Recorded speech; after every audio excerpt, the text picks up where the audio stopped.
बंदी छोड़ सतगुरु रामपाल जी परमेश्वर जी की जय हो।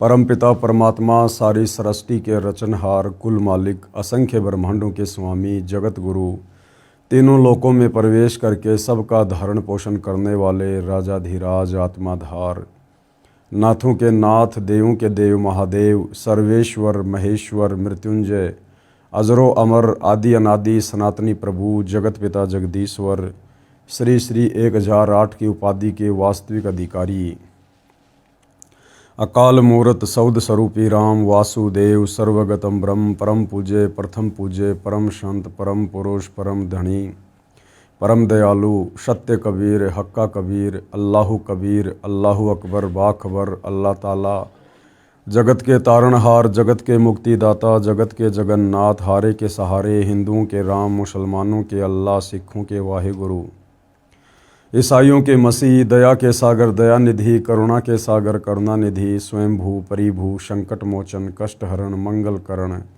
दुख भंजन, अविगत कबीर, निर्विकार निर्विषम परमात्मा, अलय अलेख सतगुरु, आदि अनादि सतगुरु, असली मर्यादा पुरुषोत्तम, असली राम, असली कृष्ण, असली घनश्याम, असली मुरारी, राजाओं के राजा, महाराजाओं के महाराजा, शहंशाहों के शहंशाह, सम्राटों के सम्राट, भगवानों के भगवान, अल्लाहों के अल्लाह, प्रभुओं के प्रभु, मसीहाओं के मसीह, सच्चे वाहिगुरु, बाबाओं के बाबा, पीरों के पीर, सेठों के सेठ, जगत सेठ, सावड़सा सेठ, सर्वगुण संपन्न, अनंत कोटि कलाओं के स्वामी, अनंत कोटि ब्रह्मांडों के नायक, योगियों में महायोगी, ध्यानियों में महाध्यानी, सिद्धों में परम सिद्ध, ज्ञानियों में तत्वज्ञानी, ब्रह्म ज्ञानी, महाज्ञानी, परम ज्ञानी, सर्वश्रेष्ठ ज्ञानी, विज्ञानी, युवा कबीर, समर्थ कबीर, असमवाद, अमित ओझा, सच्चे रहनुमा, करीम अल्लाह, सुभान अल्लाह, दुनिया के अंतिम पैगंबर, 8 सितंबर 1951 से गांव धनाना, जिला सोनीपत, हरियाणा, भारतवर्ष की पावन भूमि पे प्रकट रियल कल की भगवान श्री नारायण साकार हरि, श्री बाबा साहेब, नूर अनंत परमात्मा, सच्चे दरवेश, सच्चे बाखबर, संत श्रोमणी सतगुरु रामपाल जी परमेश्वर जी के चरण कमल में साध संगति से जुड़े हुए देश विदेश से आप और हम सभी सत्सेवक भाई बहनों का अनंत कोटि दंडवत प्रणाम। सत्साई भाई और बहनों, बहुत बड़ी दया, बहुत बड़ी मेहर पूज्य गुरुदेव भगवान की, परमेश्वर रामपाल जी की, जिनके शुभ आशीर्वाद से, विशेष आशीर्वाद से, उन्हीं के कर कमल से लिखित पवित्र पुस्तक हिंदू साहिबान नहीं समझे गीता वेद पुराण, इस पवित्र पुस्तक से हमें अध्यात्म के विषय में बहुत ही गहन जानकारियां प्राप्त हो रही है। इस पुस्तक पर लगभग 27 वीडियो बन चुके हैं। आज हमारा ये 28वां वीडियो है। प्रत्येक वीडियो में गुरुदेव भगवान के आशीर्वाद से हमें बहुत कुछ समझ में आ रहा है। इससे हमारी आत्मा में भक्ति मार्ग पर दृढ़ता आएगी, हमारा विश्वास बढ़ेगा और असल में हमें पता चलेगा कि परमेश्वर का शत भक्ति मार्ग क्या है, मुक्ति का यथार्थ मार्ग क्या है। तो यदि आप पहली बार वीडियो देख रहे हैं तो आप जी ने पार्ट नंबर 1 से वीडियो अवश्य देखने चाहिए, ताकि आप अध्यात्म के विषय में बहुत कुछ नहीं सब कुछ हासिल कर सकें। जिस वस्तु को प्राप्त करने के लिए हमें परमपिता परमेश्वर जी ने 184 योनियों से बाहर निकालकर ये एक सुंदर मनुष्य जन्म दिया है, स्त्री या पुरुष का, ये केवल परमेश्वर को पहचान कर, सतगुरु से उपदेश लेकर, सतभक्ति करके आत्मा के कल्याण के लिए मिलता है। और यदि वो काम हमने नहीं किया या उस कार्य को शुरू नहीं किया तो इंसान में और जानवर में कोई अंतर नहीं रह जाता है। तो भाई और बहनों, बहुत सारी गहन बातें अध्यात्म के विषय में हम प्राप्त कर चुके हैं। अब हम सृष्टि रचना को लेकर वीडियो बना रहे हैं, जो कि इसी पुस्तक के लास्ट में है। आज सृष्टि रचना पर यह 3रे नंबर का वीडियो है और इस पवित्र पुस्तक हिंदू साहिबान नहीं समझे गीता वेद पुराण, इस पर हमारा 28वें नंबर का वीडियो है। तो सृष्टि रचना हमारे धर्मशास्त्रों से भी प्रमाणित होती जा रही है। वेदों में भी सृष्टि रचना का प्रमाण है, पुराणों में भी सृष्टि रचना का प्रमाण है, गीता जी में भी सृष्टि रचना का प्रमाण है। साथ में कबीर परमेश्वर कलयुग में एक अच्छी आत्मा आदरणीय धर्मदास जी को आकर मिले। धर्मदास जी ने भी कबीर सागर में परमेश्वर के बताए तत्व ज्ञान आधार से सृष्टि रचना को साबित किया है, प्रमाणित किया है। उसके बाद आदरणीय गरीबदास जी के सदग्रंथ साहिब में, आदरणीय गरीबदास जी गांव छुडानी, जिला झज्जर, हरियाणा प्रांत में हुए थे आज से लगभग 300 वर्ष पहले। कबीर परमात्मा उनको सतलोक से आकर मिले थे। उनकी आत्मा को शरीर से निकालकर सतलोक लेकर गए। उन्हें ऊपर के ब्रह्मांडों की और सतलोक की सारी व्यवस्था से परिचित करवाया, सतलोक के सुखों से परिचित करवाया, उनका ज्ञान योग खोला। और उसके बाद आदरणीय गरीबदास जी ने कबीर परमेश्वर जी की महिमा अपने मुखारविंद से, वाणियों के माध्यम से की, जिसको लिपिबद्ध कर लिया गया, जिस सदग्रंथ को हम अमर ग्रंथ भी कहते हैं, जिसका पाठ सतलोक आश्रम में होता है। और सतगुरु रामपाल जी जिस सूक्ष्म वेद को, अमर ग्रंथ साहिब को आधार बनाकर हमें अनमोल वचन सुनाते हैं। तो आदरणीय गरीबदास जी की वाणियों में भी सृष्टि रचना का बखूबी प्रमाण है, क्योंकि आज इस पृथ्वी पर वर्तमान में 5वां वेद आदरणीय गरीबदास जी का सदग्रंथ साहिब ही है। तो आदरणीय गरीबदास जी के सदग्रंथ साहिब में, उनकी वाणियों में सृष्टि रचना का कहाँ और क्या प्रमाण है, देखते हैं। आदरणीय गरीबदास साहिब जी की अमृत वाणी में सृष्टि रचना का प्रमाण। सृष्टि रचना आदि रमैणी सदग्रंथ, पेज नंबर 690 से 692 तक। आदि रमैणी अदली सारा जा दिन होते धुंधुकारा, यानी जिस समय कुछ भी नहीं था सिवाय उस एकमात्र कबीर परमेश्वर जी के। सत्य पुरुष की न्या प्रकाशा, हम होते तकत कबीर खवाशा। उसके बाद सत्य पुरुष कबीर देव ने ही सब कुछ रचा, सब कुछ उसके बाद में धीरे धीरे प्रकाश में आया। और आदरणीय गरीबदास जी कह रहे हैं कि हम उस कबीर परमात्मा के सिंहासन के नौकर हैं। हम उस समय हम उनके सिंहासन के नौकर थे, अर्थात परमेश्वर ने ही, कबीर देव जी ने ही खुद आदरणीय गरीबदास जी के रूप में भूमिका की। उन्होंने अपना डबल रोल किया। मन मोहिनी सिरजी माया, सत्य पुरुष एक ख्याल बनाया।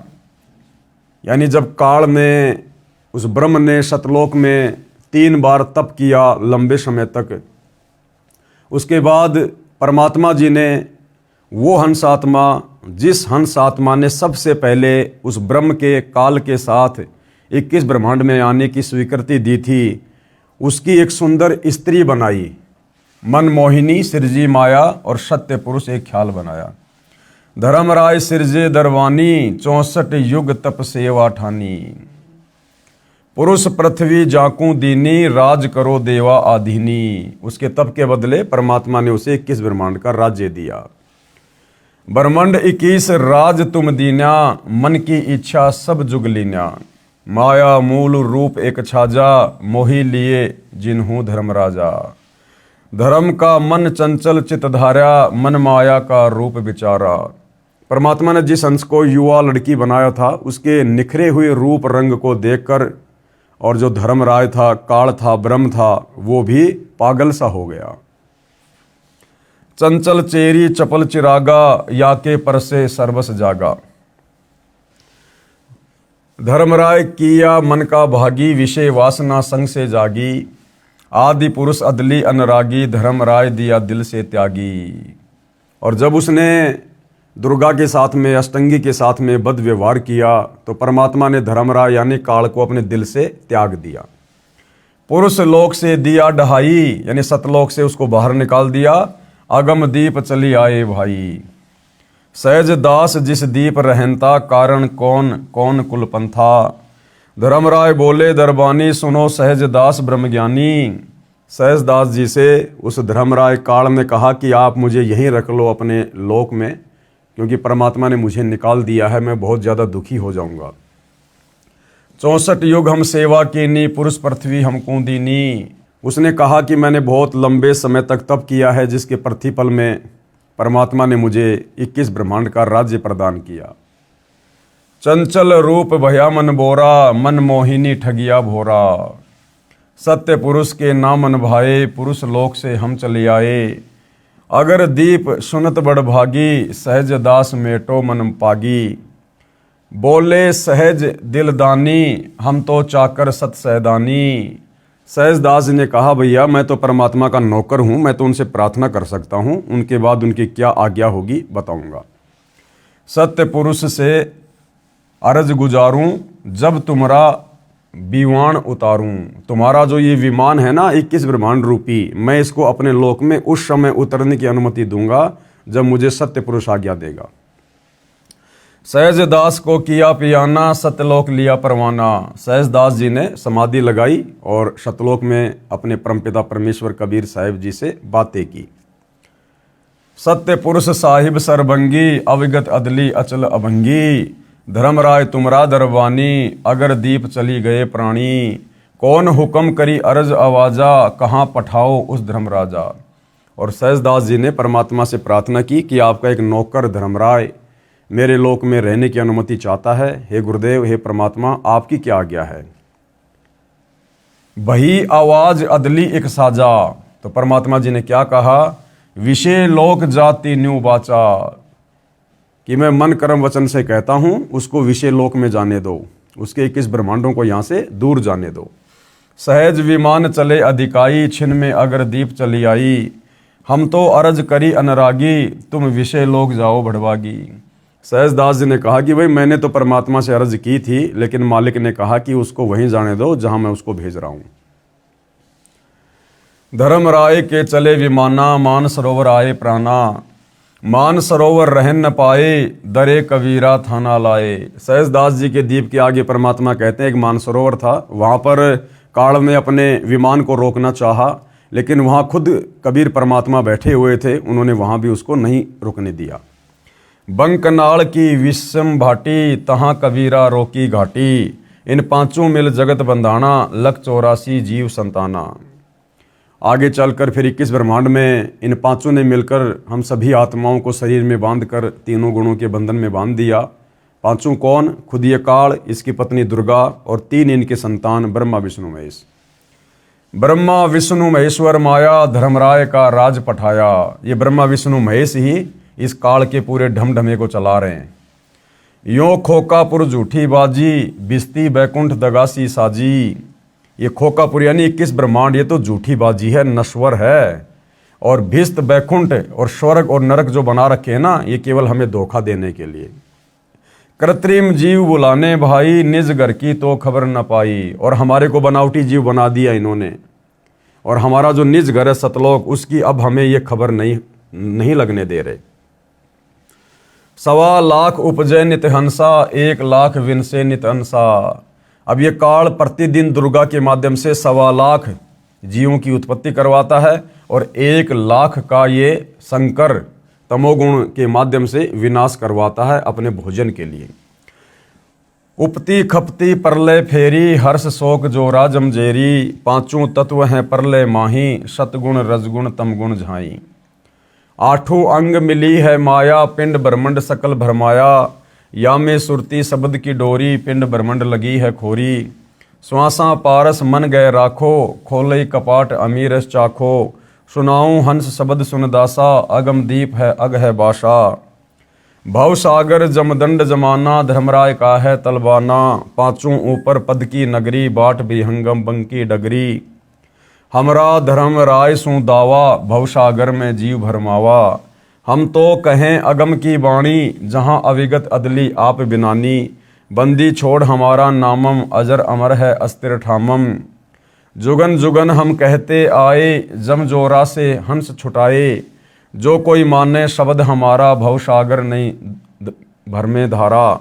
या में सुरती शब्द का लेखा, तन अंदर मन कहो किन देखा। दास गरीब अगम की बानी, खोजा हंसा शब्द सैदानी। अब गुरुदेव भगवान इन उपरोक्त वाणियों का सरलार्थ कर रहे हैं, अनुवाद कर रहे हैं। उपरोक्त अमृतवाणी का भावार्थ है कि आदरणीय गरीबदास साहिब जी ने भी यही कहा है कि यहाँ पहले केवल अंधकार था, तथा पूर्ण परमात्मा कबीर साहिब जी सतलोक में तख्त सिंहासन पर विराजमान थे, जैसा कि हमने सृष्टि रचना में पढ़ा। हम वहाँ चाकर थे भाई, जब परमात्मा के अलावा कोई था ही नहीं, तो फिर वहाँ नौकर चाकर कौन रह गया। अर्थात कबीर परमेश्वर जी ही गरीबदास जी के रूप में अपना दूसरा रोल कर रहे थे। परमात्मा ने ज्योति निरंजन को उत्पन्न किया, फिर उसके तप के प्रतिफल में 21 ब्रह्मांड प्रदान किए, फिर माया यानी प्रकृति की उत्पत्ति की। युवा दुर्गा के रूप पर मोहित होकर ज्योति निरंजन ब्रह्म ने दुर्गा यानी प्रकृति से बलात्कार करने की चेष्टा की। ब्रह्म को उसकी सजा मिली, उसे सतलोक से निकाल दिया तथा श्राप लगा कि 1 लाख मानव शरीरधारी प्राणियों का प्रतिदिन आहार करेगा, 1.25 लाख उत्पन्न करेगा। यहाँ सभी प्राणी जन्म मृत्यु का कष्ट उठा रहे हैं।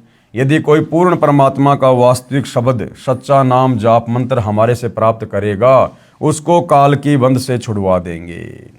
गरीबदास जी क्या कह रहे हैं कि यदि कोई तत्वदर्शी संत से उस पूर्ण परमात्मा कबीर जी का सच्चा नाम मंत्र लेकर जाप करेगा, वही काल के 21 ब्रह्मांड की बंद से, कैद से, जेल से छूट सकता है। आदरणीय गरीबदास जी अपने गुरु व प्रभु कबीर परमात्मा के आधार पर कह रहे हैं कि सच्चे मंत्र अर्थात सतनाम व सार शब्द की प्राप्ति कर लो, पूर्ण मोक्ष हो जाएगा। नहीं तो नकली नाम दाता संतों व महंतों की मीठी मीठी बातों में फंसकर शास्त्र विधि रहित साधना करके काल जाल में रह जाओगे, फिर कष्ट पर कष्ट उठाओगे। संत गरीबदास जी कृत अमर ग्रंथ के अध्याय हंस परम हंस की कथा की वाणी नंबर 37 व 43 में कहा है, माया आदि निरंजन भाई, अपने जाए आपे खाई। ब्रह्मा विष्णु महेश्वर चेला, ओम सोहम का है खेला। शिखर सुन में धर्म अन्यायी, जिन शक्ति डायन मैल पठाई। लाख गरा से नित उठ दूती, माया आदि तकत की कुत्ती। 1.25 लाख घड़िए नित भांडे, हंसा उत्पत्ति पर ले डांडे। ये तीनों चेला बटपारी, सिरजे पुरुषा सिरजी नारी। खोकापुर में जीव भुलाए, 54 बस्त बैकुंठ बनाए। यो अरहट का कुआ लोई, यागल बंध्या है सब कोई। कीड़ी कुंजर और अवतारा, हरहट डोर बंधे कई बारा। अरब अलील इंद्र हुए हैं भाई, अरहट डोर बंधे सब आई। शेष महेश और गणेश ताई, अरहट डोरी बंद सब आई। शुक्रादिक बर्मादिक देवा, हरहट डोर बंधे सब खेवा। कोटिक करता फिरता देखा, हरहट डोरी कहूँ सुन लेखा। चतुर्भुजी भगवान कहावे, अरहट डोरी बंधे सब आवे। यो है खोखापुर का कुआ, या में प्रयासो निश्चय मुआ। ज्योति निरंजन काल बलि के वश होकर ये तीनों देवता रजगुण ब्रह्मा, सतगुण विष्णु, तमगुण शिव अपनी महिमा दिखाकर जीवों को स्वर्ग नरक तथा भवसागर में लग 84 योनियों में भटकाते रहते हैं। ज्योति निरंजन अपनी माया से नागिनी की तरह जीवों को पैदा करते हैं और फिर मार देते हैं। जिस प्रकार नागिनी अपनी दुम से अंडों के चारों ओर कुंडली बना लेती है, फिर उन अंडों पर अपना फन मारती है जिससे अंडा फूट जाता है, उसमें से बच्चा निकल जाता है, उसको नागिनी खा जाती है। फन मारते समय कई अंडे फूट जाते हैं क्योंकि नागिनी के बहुत सारे अंडे होते हैं। जो अंडे फूटते हैं उनमें से बच्चे निकलते हैं। यदि कोई बच्चा कुंडली यानी सर्पनी की दुम का घेरा से बाहर निकल जाता है तो वह बच्चा बच जाता है, नहीं तो कुंडली में वह नागिनी छोड़ती नहीं है। तो इसी प्रकार भाइयों और बहनों, ये काल और दुर्गा इन्होंने आप और हम सभी जीव आत्माओं के चारों तरफ कुंडली मार रखी है, हमें 21 ब्रह्मांड में बांध रखा है और तीनों गुणों के माध्यम से, रजगुण ब्रह्मा, सतोगुण विष्णु, तमोगुण शिव के माध्यम से यहीं पर फंसाया हुआ है। जो आत्मा समय रहते तत्वदर्शी संत से उपदेश लेकर आजीवन सत भक्ति कर लेती है, वो यहाँ से निकल जाती है, अन्यथा यही जन्म मरण के चक्कर में, लक 84 के चक्कर में पड़ी रहती है। जितने बच्चे उस कुंडली के अंदर होते हैं उन सब को खा जाती है। जो साधक ब्रह्म यानी काल ब्रह्म यानी ज्योति निरंजन, देवी दुर्गा तथा ब्रह्मा विष्णु शिव तथा अन्य देवताओं तक की भक्ति करते हैं, वे काल ब्रह्म रूपी नागनी के घेरे यानी जन्म मरण के चक्कर में काल लोक में रह जाते हैं, जिनको काल ज्योति निरंजन खाता है। माया काली नागनी अपने जाए खात, और कुंडली में छोड़े नहीं सो बातों की बात। इसी प्रकार यह काल बलि का जाल है। निरंजन तक की भक्ति पूरे संत से नाम लेकर करेंगे तो भी इस निरंजन की कुंडली 21 ब्रह्मांडों से बाहर नहीं निकल सकते। यदि हम इस काल के भी अधिकारी गुरु से नाम लेकर काल की भक्ति करेंगे तो भी हम इसी के जाल में रहेंगे। स्वयं ब्रह्मा विष्णु महेश आदि माया शेरा वाली भी निरंजन की कुंडली में है। ये बेचारे अवतार धार कर आते हैं और जन्म मृत्यु का चक्कर काटते रहते हैं, जैसे राम रूप में, श्री कृष्ण रूप में, फिर लक 84 में।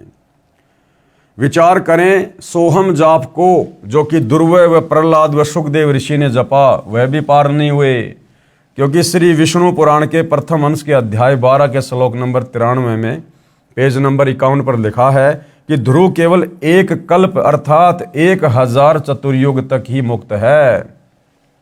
यानी ब्रह्मा जी के एक दिन जितनी आयु ध्रुव को प्राप्त है, 1008 चतुर्युग, जिसको एक कल्प कहते हैं। इसलिए काल लोक में ही रहे तथा ओम नमः भगवते वासुदेवाय मंत्र जाप करने वाले भगत भी कृष्ण तक की भक्ति कर रहे हैं। वे भी 84 लाख योनियों के चक्कर काटने से नहीं बच सकते। यह परम पूज्य कबीर साहिब जी व आदरणीय गरीबदास साहिब जी महाराज की वाणी प्रत्यक्ष प्रमाण देती है।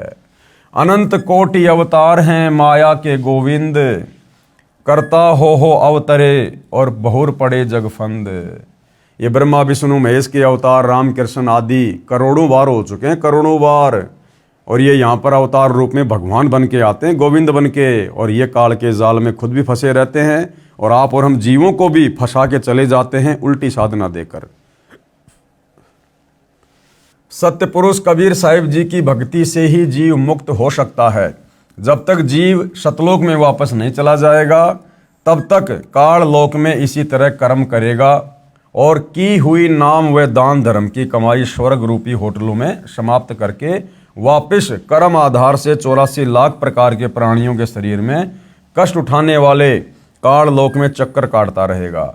माया यानी दुर्गा से उत्पन्न होकर करोड़ों गोविंद यानी ब्रह्मा विष्णु शिव मर चुके हैं, भगवान का अवतार बनकर आए थे, फिर कर्म बंधन में बंधकर कर्मों को भोगकर 84 लाख योनियों में चले गए।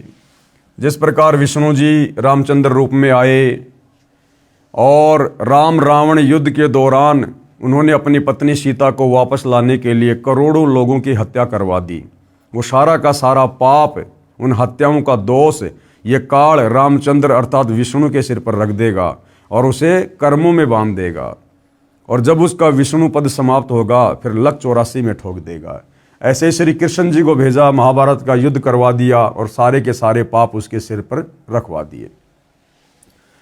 जैसे भगवान विष्णु जी को देवर्षि नारद का श्राप लगा, वे श्री रामचंद्र रूप में अयोध्या में आए, फिर श्री राम जी रूप में बाली का वध किया था। उस कर्म का दंड भोगने के लिए श्री कृष्ण जी का जन्म हुआ। फिर बाली वाली आत्मा शिकारी बना तथा अपना प्रतिशोध लिया, श्री कृष्ण जी के पैर में विषाक्त तीर मारकर वध किया। यानी ये देवी देवता भी काल के कर्मों में बंधे हुए हैं, ये भी अपने कर्म नहीं काट सकते, भला इनकी भक्ति से फिर हमारे कर्म कैसे कटेंगे।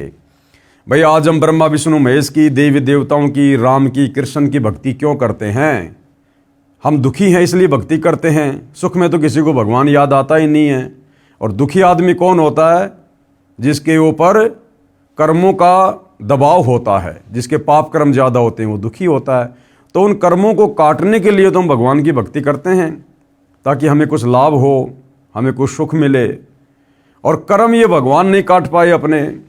खुद श्री विष्णु जी जो त्रेता युग में रामचंद्र रूप में आए थे, धोखे से उन्होंने अपने स्वार्थ के वश होकर बाली का वध किया और उस मौत का बदला उसने द्वापर युग में श्री कृष्ण जी रूप में देना पड़ा।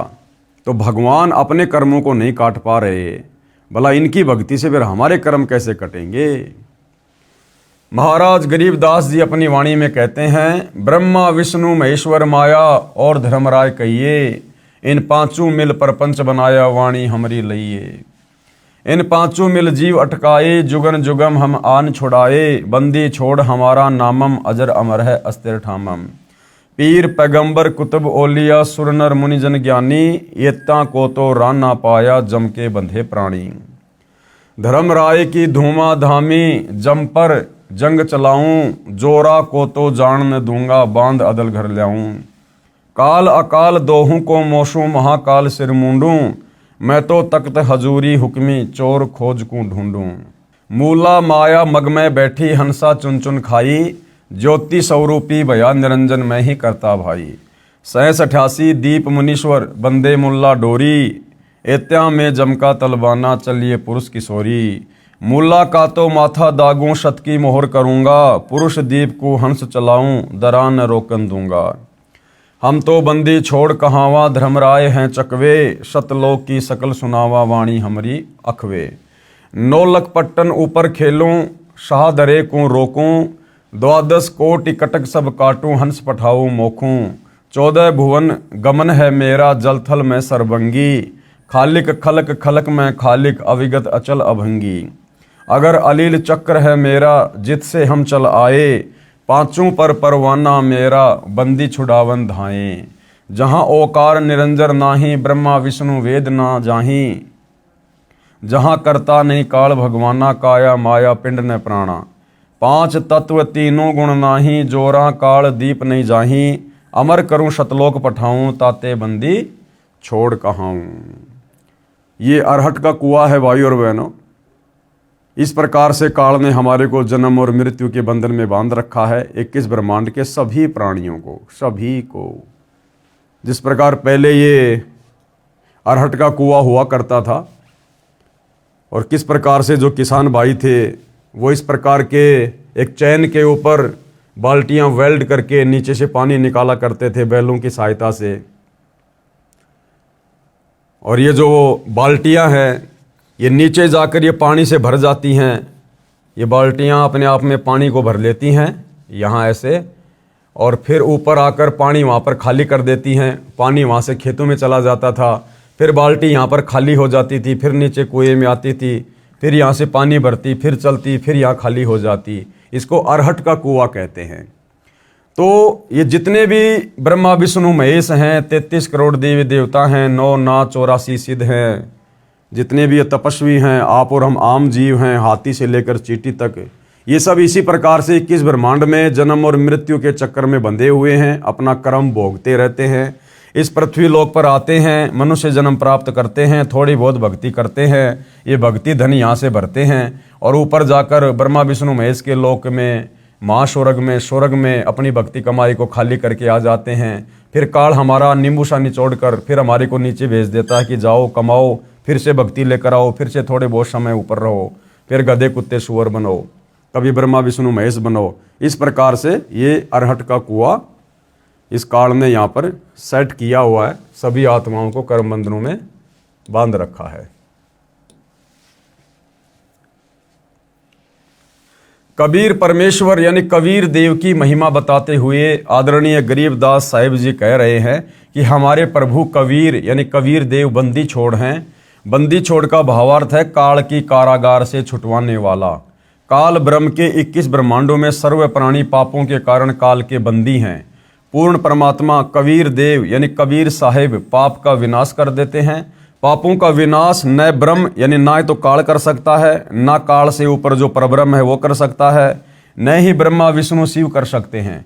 केवल जैसा कर्म है उसका वैसा ही फल देते हैं।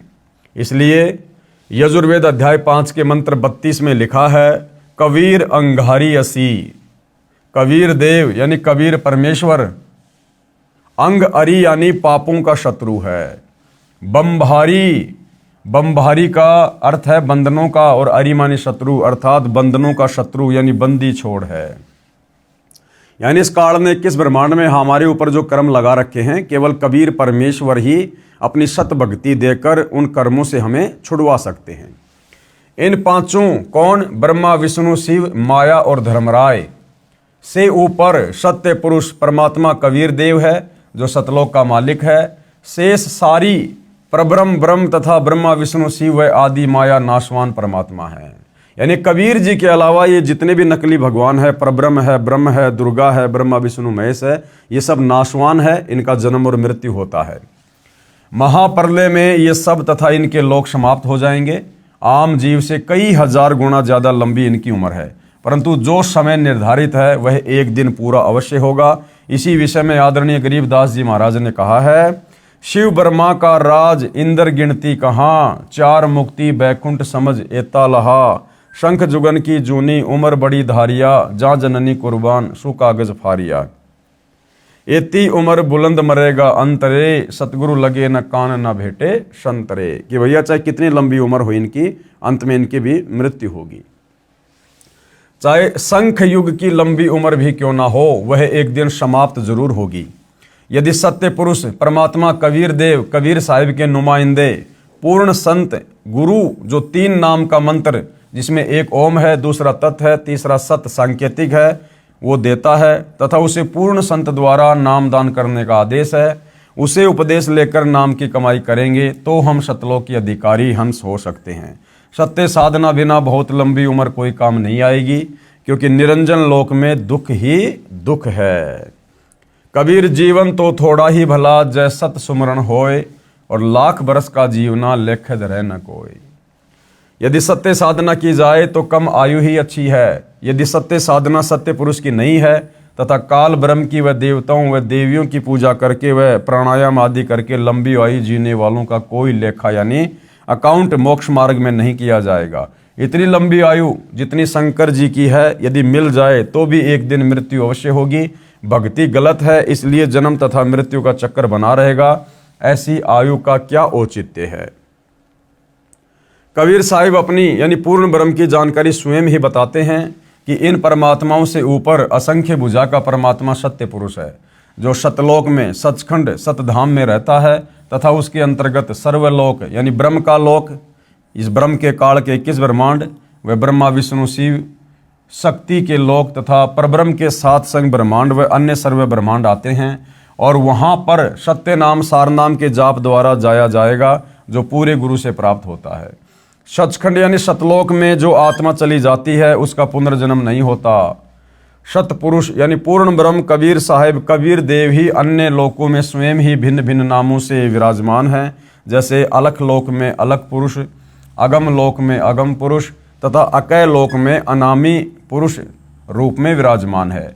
ये तो उपमात्मक नाम है, परंतु वास्तविक नाम उस पूर्ण पुरुष का कबीर देव, भाषा भिन्न होकर कबीर साहिब है। अब आदरणीय नानक साहिब जी की वाणी में सृष्टि रचना का संकेत, क्योंकि परमात्मा कबीर जी जिन जिन महापुरुषों को मिले, अच्छी आत्माओं को मिले, आगे चलकर उन्होंने वही गुण गाए, वही सारी बातें अध्यात्म की बताई, जो बातें उन्होंने परमात्मा से सीखी और जो परमात्मा उनको सतलोक में ले जाकर दिखा कर लाए थे। तो सिख धर्म के प्रवर्तक आदरणीय नानक जी की वाणी में भी सृष्टि रचना का प्रमाण है। श्री नानक साहिब जी की अमृतवाणी महिला 1 राग बिलावलू अंश गुरु ग्रंथ साहिब पेज नंबर 839 है।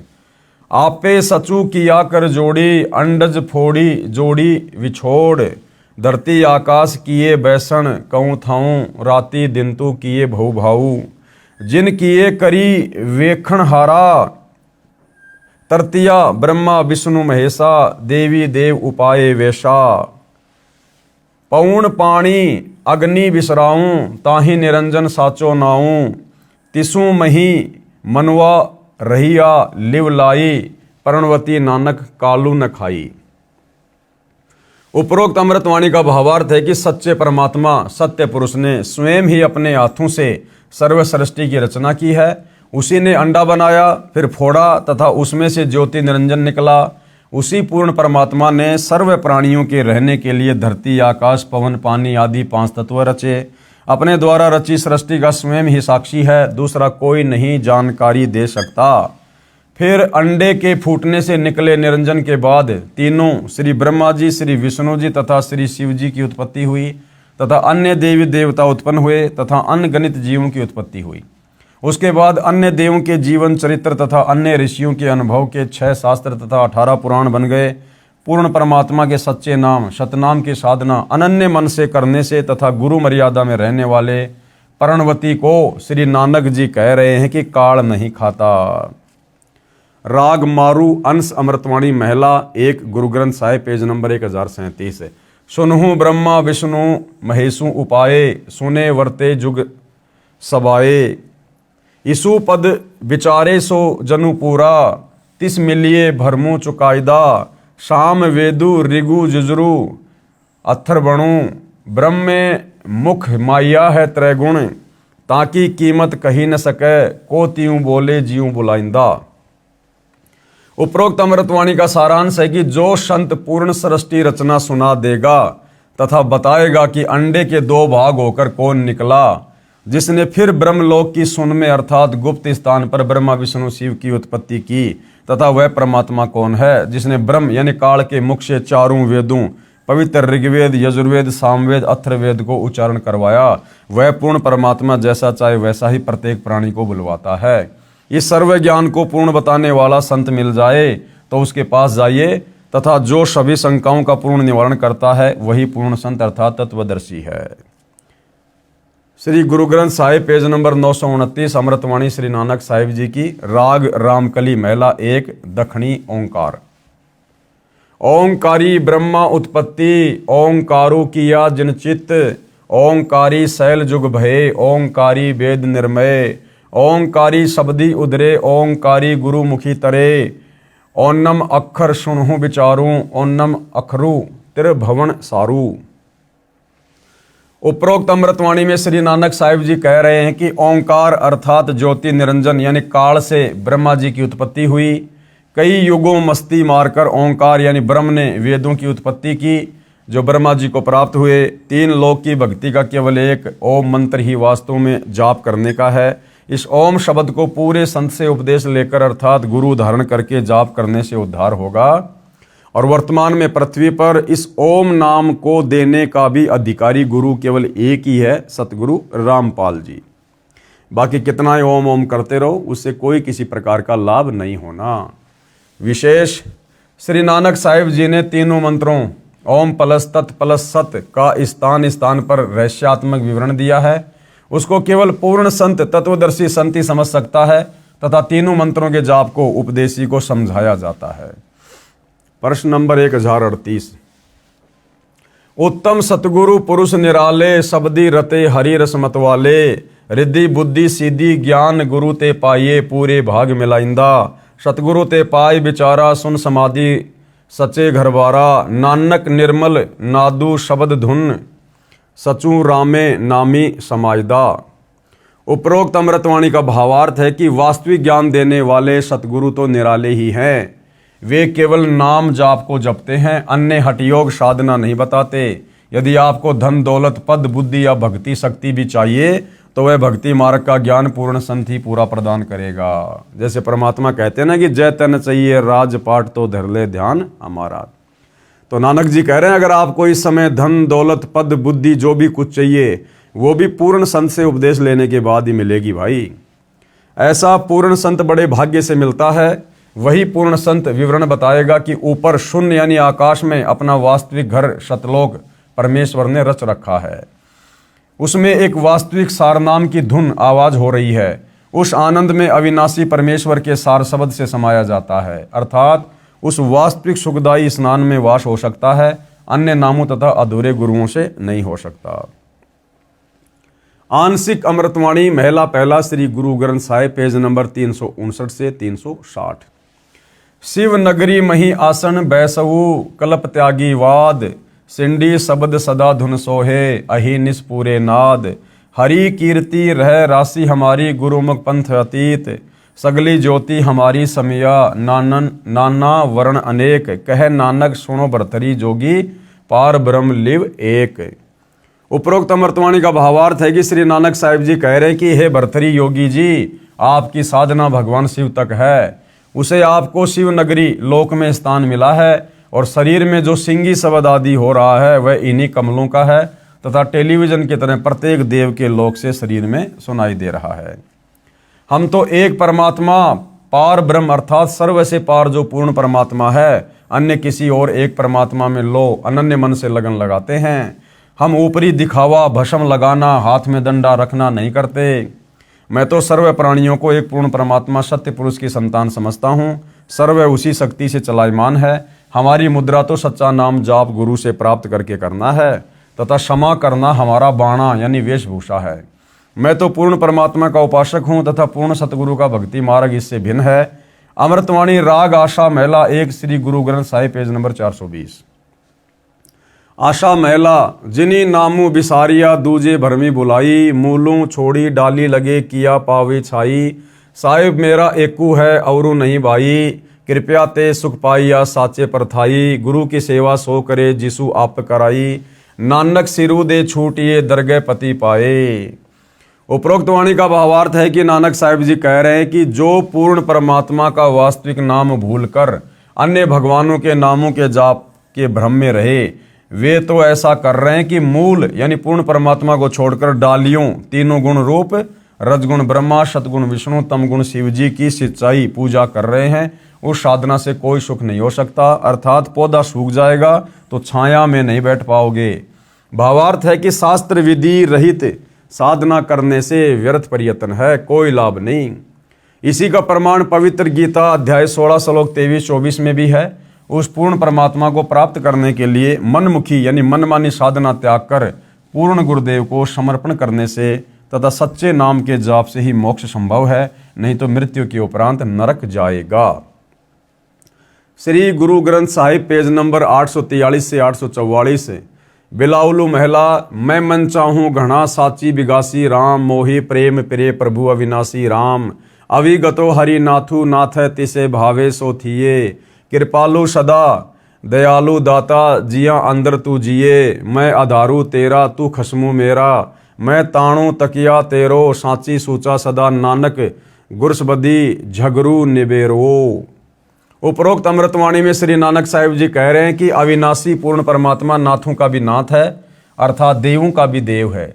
सर्व प्रभुओं श्री ब्रह्मा जी, श्री विष्णु जी, श्री शिव जी तथा ब्रह्म व परब्रह्म पर भी नाथ है, अर्थात स्वामी है। मैं तो सच्चे नाम को हृदय में समा चुका हूँ। हे परमात्मा, सर्व प्राणी का जीवन आधार भी आप ही हो। मैं आपके आश्रित हूँ, आप मेरे मालिक हो। आपने गुरु रूप में आकर शत भक्ति का निर्णय ज्ञान देकर सर्व झगड़ा मिटा दिया, अर्थात सर्व शंका का समाधान किया। तो नानक जी क्या कह रहे हैं कि आपने ही गुरु रूप में आकर शत भक्ति का निर्णय ज्ञान दिया। तो भाइयों और बहनों, ये कबीर परमात्मा स्वयं ही तत्वदर्शी संत के रूप में पृथ्वी पर प्रकट होकर अपना निर्णायक यथार्थ सतलोक का ज्ञान देते हैं, दूसरा कोई नहीं दे सकता। श्री गुरु ग्रंथ साहिब पेज नंबर 721 राग तिलंग मेला। एक अरज गुप्तम पेश तोदर कौन करतार, हक्का कबीर करीम तू बे ए परवरदिगार। नानक बुगोयदा जंतूरा तेरे चाकरा पाखाग। उपरोक्त अमृतवाणी में स्पष्ट कर दिया है कि हे हक्का कबीर यानी सत कबीर, अविनाशी कबीर, आप सत कबीर यानी कौन करतार, शब्द शक्ति से रचना करने वाले शब्द स्वरूपी प्रभु अर्थात सर्व सृष्टि के रचनहार हो। आप ही बेऐब निर्विकार परवरदिगार, सर्व के पालन करता दयालु प्रभु हो। मैं आपके दासों का भी दास हूँ। श्री गुरु ग्रंथ साहिब पेज नंबर 24 राग सीरी महिला। तेरा एक नाम तारे संसार में एह आस एहो आधार। नानक नीच कह विचार धानक रूप रहा करतार। उपरोक्त अमृतवाणी में प्रमाण किया है कि जो काशी में धानक जुलाहा है यही करतार यानी कुल का सर्जनहार है। अति आधीन होकर श्री नानक साहिब जी कह रहे हैं कि मैं सत कह रहा हूं कि यह धानक अर्थात कबीर जुलाहा ही पूर्ण ब्रह्म है, सत्य पुरुष है। विशेष उपरोक्त परमाणु के सांकेतिक ज्ञान से प्रमाणित हुआ सृष्टि रचना कैसे हुई। पूर्ण परमात्मा की प्राप्ति करनी चाहिए जो पूर्ण संत से नाम लेकर ही संभव है। अन्य संतों द्वारा सृष्टि रचना की दंत कथा। अब बाकी जितने भी संत महात्मा हुए हैं या वर्तमान में हमारे आचार्य शंकराचार्य हैं, अन्य पंथों से जुड़े हैं जो अपने आप को कबीर पंथी कहते हैं, धन धन सतगुरु, राधा स्वामी पंथ वाले, जय गुरुदेव पंथ वाले, तो गुरुदेव भगवान कहते हैं कि सृष्टि रचना तो थोड़ी बहुत शास्त्रों को पढ़कर काल प्रेरणा से इन्होंने भी सुनाई है, लेकिन इन्होंने केवल उवा बाई बकी है, आधी अधूरी बातें कही है। ये केवल दंत कथा सुनी सुनाई बातों के आधार पर इन्होंने जीव को भ्रमित किया है। अन्य संतों द्वारा सृष्टि रचना की दंत कथा। अन्य संतों द्वारा जो सृष्टि रचना का ज्ञान बताया है वह कैसा है, कृपया निम्न पढ़ें। सृष्टि रचना के विषय में राधा स्वामी पंथ के संतों के व धन धन सतगुरु पंथ के संतों के विचार। पवित्र पुस्तक जीवन चरित्र परम संत बाबा जयमल सिंह जी महाराज, पेज नंबर 102 से 103 से सृष्टि की रचना, सावन कृपाल पब्लिकेशन दिल्ली। क्या कह रहे हैं? पहले सत्य पुरुष निराकार था, फिर इजहार आकार में आया तो ऊपर के 3 निर्मल मंडल सतलोक, अलखलोक, अगमलोक बन गया तथा प्रकाश तथा मंडलों का नाद बन गया। पवित्र पुस्तक सारवचन, प्रकाशक राधा स्वामी सत्संग सभा, दयालबाग आगरा, सृष्टि की रचना, पेज नंबर 8। प्रथम धुंधुकार था, उसमें पुरुष शून्य समाधि में थे जब कुछ रचना नहीं हुई थी, फिर जब मौज हुई तब शब्द प्रकट हुआ और उससे सब रचना हुई। पहले सतलोक और फिर सत्य पुरुष की कला से 3 लोक और सब विस्तार हुआ। ये ज्ञान तो ऐसा है जैसे एक समय कोई बच्चा नौकरी लगने के लिए साक्षात्कार इंटरव्यू के लिए गया। अधिकारी ने पूछा कि आपने महाभारत पढ़ा है? लड़के ने उत्तर दिया कि उंगलियों पर रट रखा है। अधिकारी ने प्रश्न किया कि 5 पांडवों के नाम बताओ। लड़के ने उत्तर दिया कि एक भीम था, एक उसका बड़ा भाई था, एक उससे छोटा था, एक और था तथा एक का नाम मैं भूल गया। उपरोक्त सृष्टि रचना का ज्ञान तो ऐसा है इन नकली संतों का। सत्य पुरुष व सतलोक की महिमा बताने वाले वे 5 नाम ओंकार, ज्योति निरंजन, निरंकार, सोहम, सतनाम देने वाले व 3 नाम अकाल मूर्ति, शब्द, सत्य पुरुष और शब्द स्वरूपी राम देने वाले संतों द्वारा रची पुस्तकों से कुछ निष्कर्ष। संत मत प्रकाश भाग 3 पेज नंबर 76 पर लिखा है कि सचखंड या सतनाम चौथा लोक है। सचखंड या सतनाम चौथा लोक है, जबकि सचखंड तो प्रथम लोक है और सतनाम ये तो जपने का मंत्र है, कोई लोक थोड़ी है सतनाम। यहां पर सतनाम को स्थान लिखा है। फिर इस पवित्र पुस्तक के पेज नंबर 79 पर लिखा है कि एक राम दशरथ का बेटा, दूसरा राम मन, तीसरा राम ब्रह्म, चौथा राम सतनाम, ये असली राम है। फिर पवित्र पुस्तक संत मत प्रकाश महिला भाग प्रश्न नंबर 17 पर लिखा है कि वह सतलोक है, उसी को सतनाम कहा जाता है, यानी सतलोक को ही सतनाम कहा जाता है राधा स्वामी पंथ के संतों के अनुसार।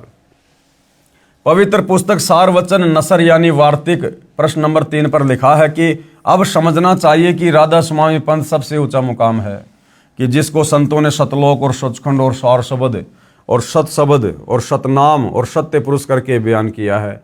पवित्र पुस्तक सारवचन नसर आगरा से प्रकाशित पेज नंबर 4 पर भी उपरोक्त ज्यों का त्यों वर्णन है।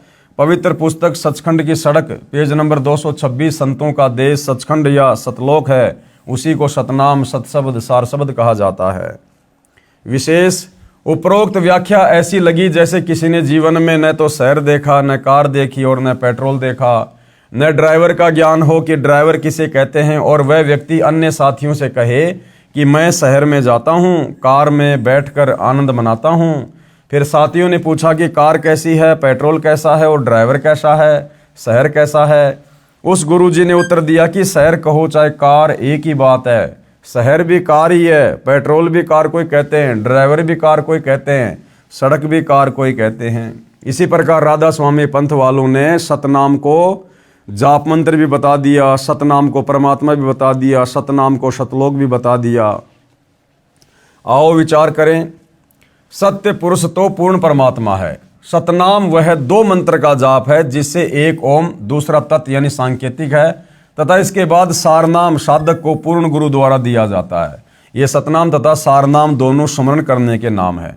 सतलोक वह स्थान है जहाँ सत्य पुरुष रहता है। पुण्यात्माएं स्वयं निर्णय करें सत्य तथा असत्य का। अधिक जानकारी के लिए हमारी वेबसाइट www.jagatgururampalji.org पर जाकर संक्षिप्त ज्ञान ग्रहण कर सकते हैं। तो भाइयों और बहनों, परमेश्वर जी की दया से सृष्टि रचना के विषय में काफ़ी कुछ जानकारी हमें प्राप्त हुई है। बाकी देखो भाइयों और बहनों, दास ने तो आपको ये पढ़कर सुनानी इसलिए ज़रूरी थी क्योंकि ये इस पवित्र पुस्तक हिंदू साहिबान नहीं समझे गीता वेद पुराण इसमें लिखी हुई है, इसका अंश है। बाकी सृष्टि रचना अच्छे से समझने और जानने के लिए आप जी यूट्यूब पर सतगुरु रामपाल जी के सत्संग सृष्टि रचना वाले जरूर सुनिएगा। काल ब्रह्म क्यों भ्रमित साधना पूजा का भ्रमजाल फैलाता है, कृपया पढ़ें वह कारण। यानी ये जो काल ब्रह्म है ये क्यों आप और हमारे से भ्रमित साधना करवाता है, क्यों ये जानबूझ के ऐसी ऐसी घटनाओं को जन्म देता है ताकि हम इसी के जाल में फंसे रहें। अब भाई और बहनों, सृष्टि रचना सुनकर हमें इतना तो समझ में आ ही गया है कि इस काल को परमात्मा की तरफ से प्रतिदिन 1 लाख मानव शरीरधारी प्राणियों के भक्षण करने का श्राप लगा हुआ है। अब ये हमें पार नहीं होने देना चाहता। इसको डर है कि यदि सभी आत्माएं सतलोक चली गई तो तेरी भूख का क्या होगा, तेरे भोजन का क्या होगा। और आत्माएं सतलोक जाएंगी सत भक्ति से, इसलिए काल हमें भ्रमित करता है कि कोई सत भक्ति ना कर ले। कबीर परमेश्वर जी की काल से वार्ता। जब परमेश्वर ने सभी ब्रह्मांडों की रचना की और अपने लोक में विश्राम करने लगे, उसके बाद हम सभी काल के ब्रह्मांड में रहकर अपना किया हुआ कर्मदंड भोगने लगे और बहुत दुखी रहने लगे। सुख व शांति की खोज में भटकने लगे और हमें अपने निज घर सतलोक की याद सताने लगी तथा वहां जाने के लिए भक्ति प्रारंभ की। किसी ने 4 वेदों को कंठस्थ किया तो कोई उग्र तप करने लगा, कोई हवन यज्ञ ध्यान समाधि आदि क्रियाएं प्रारंभ की, लेकिन अपने निज घर सतलोक नहीं जा सके, क्योंकि उपरोक्त क्रियाएं करने से अगले जन्मों में अच्छे समृद्ध जीवन तो प्राप्त होकर जैसे राजा महाराजा, बड़ा व्यापारी, अधिकारी, देव महादेव, स्वर्ग महास्वर्ग आदि वापस फिर लक 84 भोगने लगे, बहुत परेशान रहने लगे और परमपिता परमेश्वर से प्रार्थना करने लगे कि हे दयालु, हमें निज घर का रास्ता दिखाओ। हम हृदय से आपकी भक्ति करते हैं, आप हमें दर्शन क्यों नहीं दे रहे हो।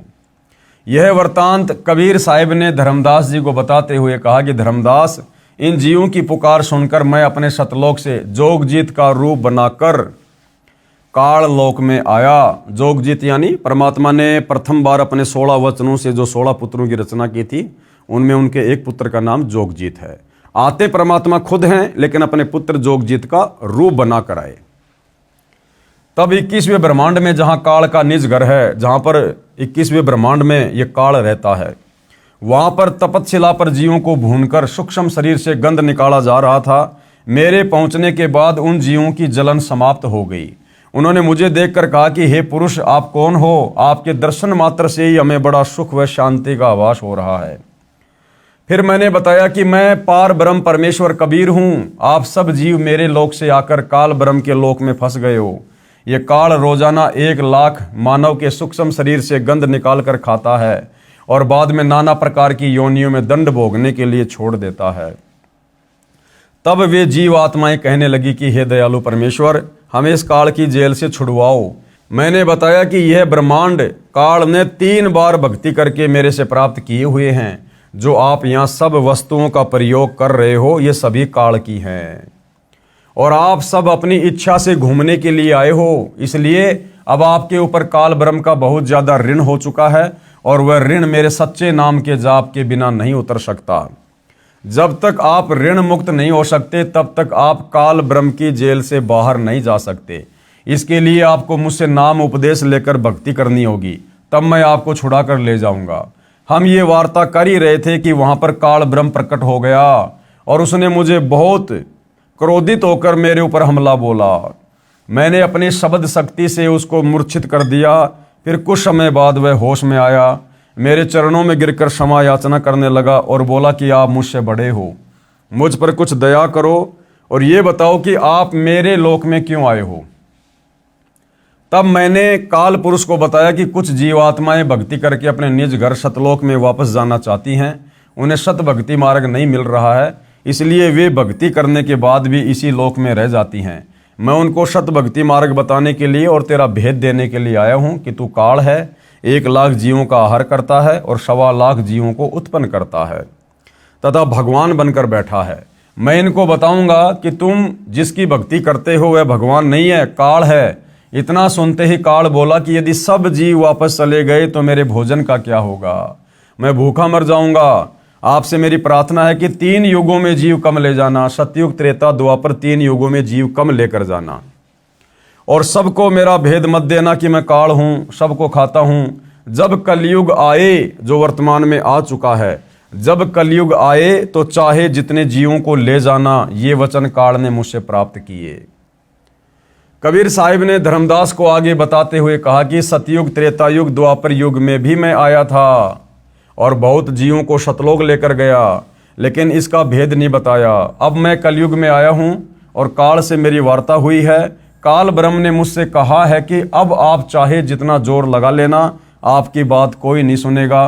प्रथम तो मैंने जीव को भक्ति के लायक ही नहीं छोड़ा है, उसमें बीड़ी, सिगरेट, शराब, मांस आदि दुर्व्यसन की आदत डालकर इनकी वृत्ति को बिगाड़ दिया है। नाना प्रकार की पाखंड पूजा में जीव आत्माओं को लगा दिया है। दूसरी बात ये होगी कि जब आप अपना ज्ञान देकर वापस अपने लोक में चले जाओगे, उससे पहले मैं काल अपने दूत भेजकर आपके पंथ से मिलते जुलते 12 पंथ चलाकर जीवों को भ्रमित कर दूंगा। जैसे राधा स्वामी, धन धन सदगुरु, निरंकारी, जय गुरुदेव, हंसा पंथ, ये सब काल के द्वारा चलाए गए पंथ हैं। वे सारे महिमा तो सतलोक की बताएंगे, आपका ज्ञान कथेंगे, लेकिन नाम जाप मेरा करेंगे, यानी काल का, जिसके परिणाम स्वरूप मेरा ही भोजन बनेंगे। ये बात सुनकर कबीर साहिब ने कहा कि आप अपनी कोशिश करना, मैं सतमार्ग बताकर ही वापस जाऊंगा और जो मेरा ज्ञान सुन लेगा वह तेरे बहकाव में कभी नहीं आएगा। सतगुरु कबीर साहिब ने कहा कि हे निरंजन, यदि मैं चाहूं तो तेरे सारे खेल को क्षण भर में समाप्त कर सकता हूं, परंतु ऐसा करने से मेरा वचन भंग होता है। ये सोचकर मैं अपने प्यारे हंसों को यथार्थ ज्ञान देकर शब्द का बल प्रदान करके सतलोक ले जाऊंगा। और कहा, कह कबीर सुनो धर्मराया, हम शंखों हंसा पद परसाया, जिन लेना हमरा परवाना, सो हंसा हम किए अमाना। पवित्र कबीर सागर में जीवों को काल ब्रह्म द्वारा भूल भुलैया में डालने के लिए तथा अपनी भूख को मिटाने के लिए तरह तरह के तरीकों का वर्णन।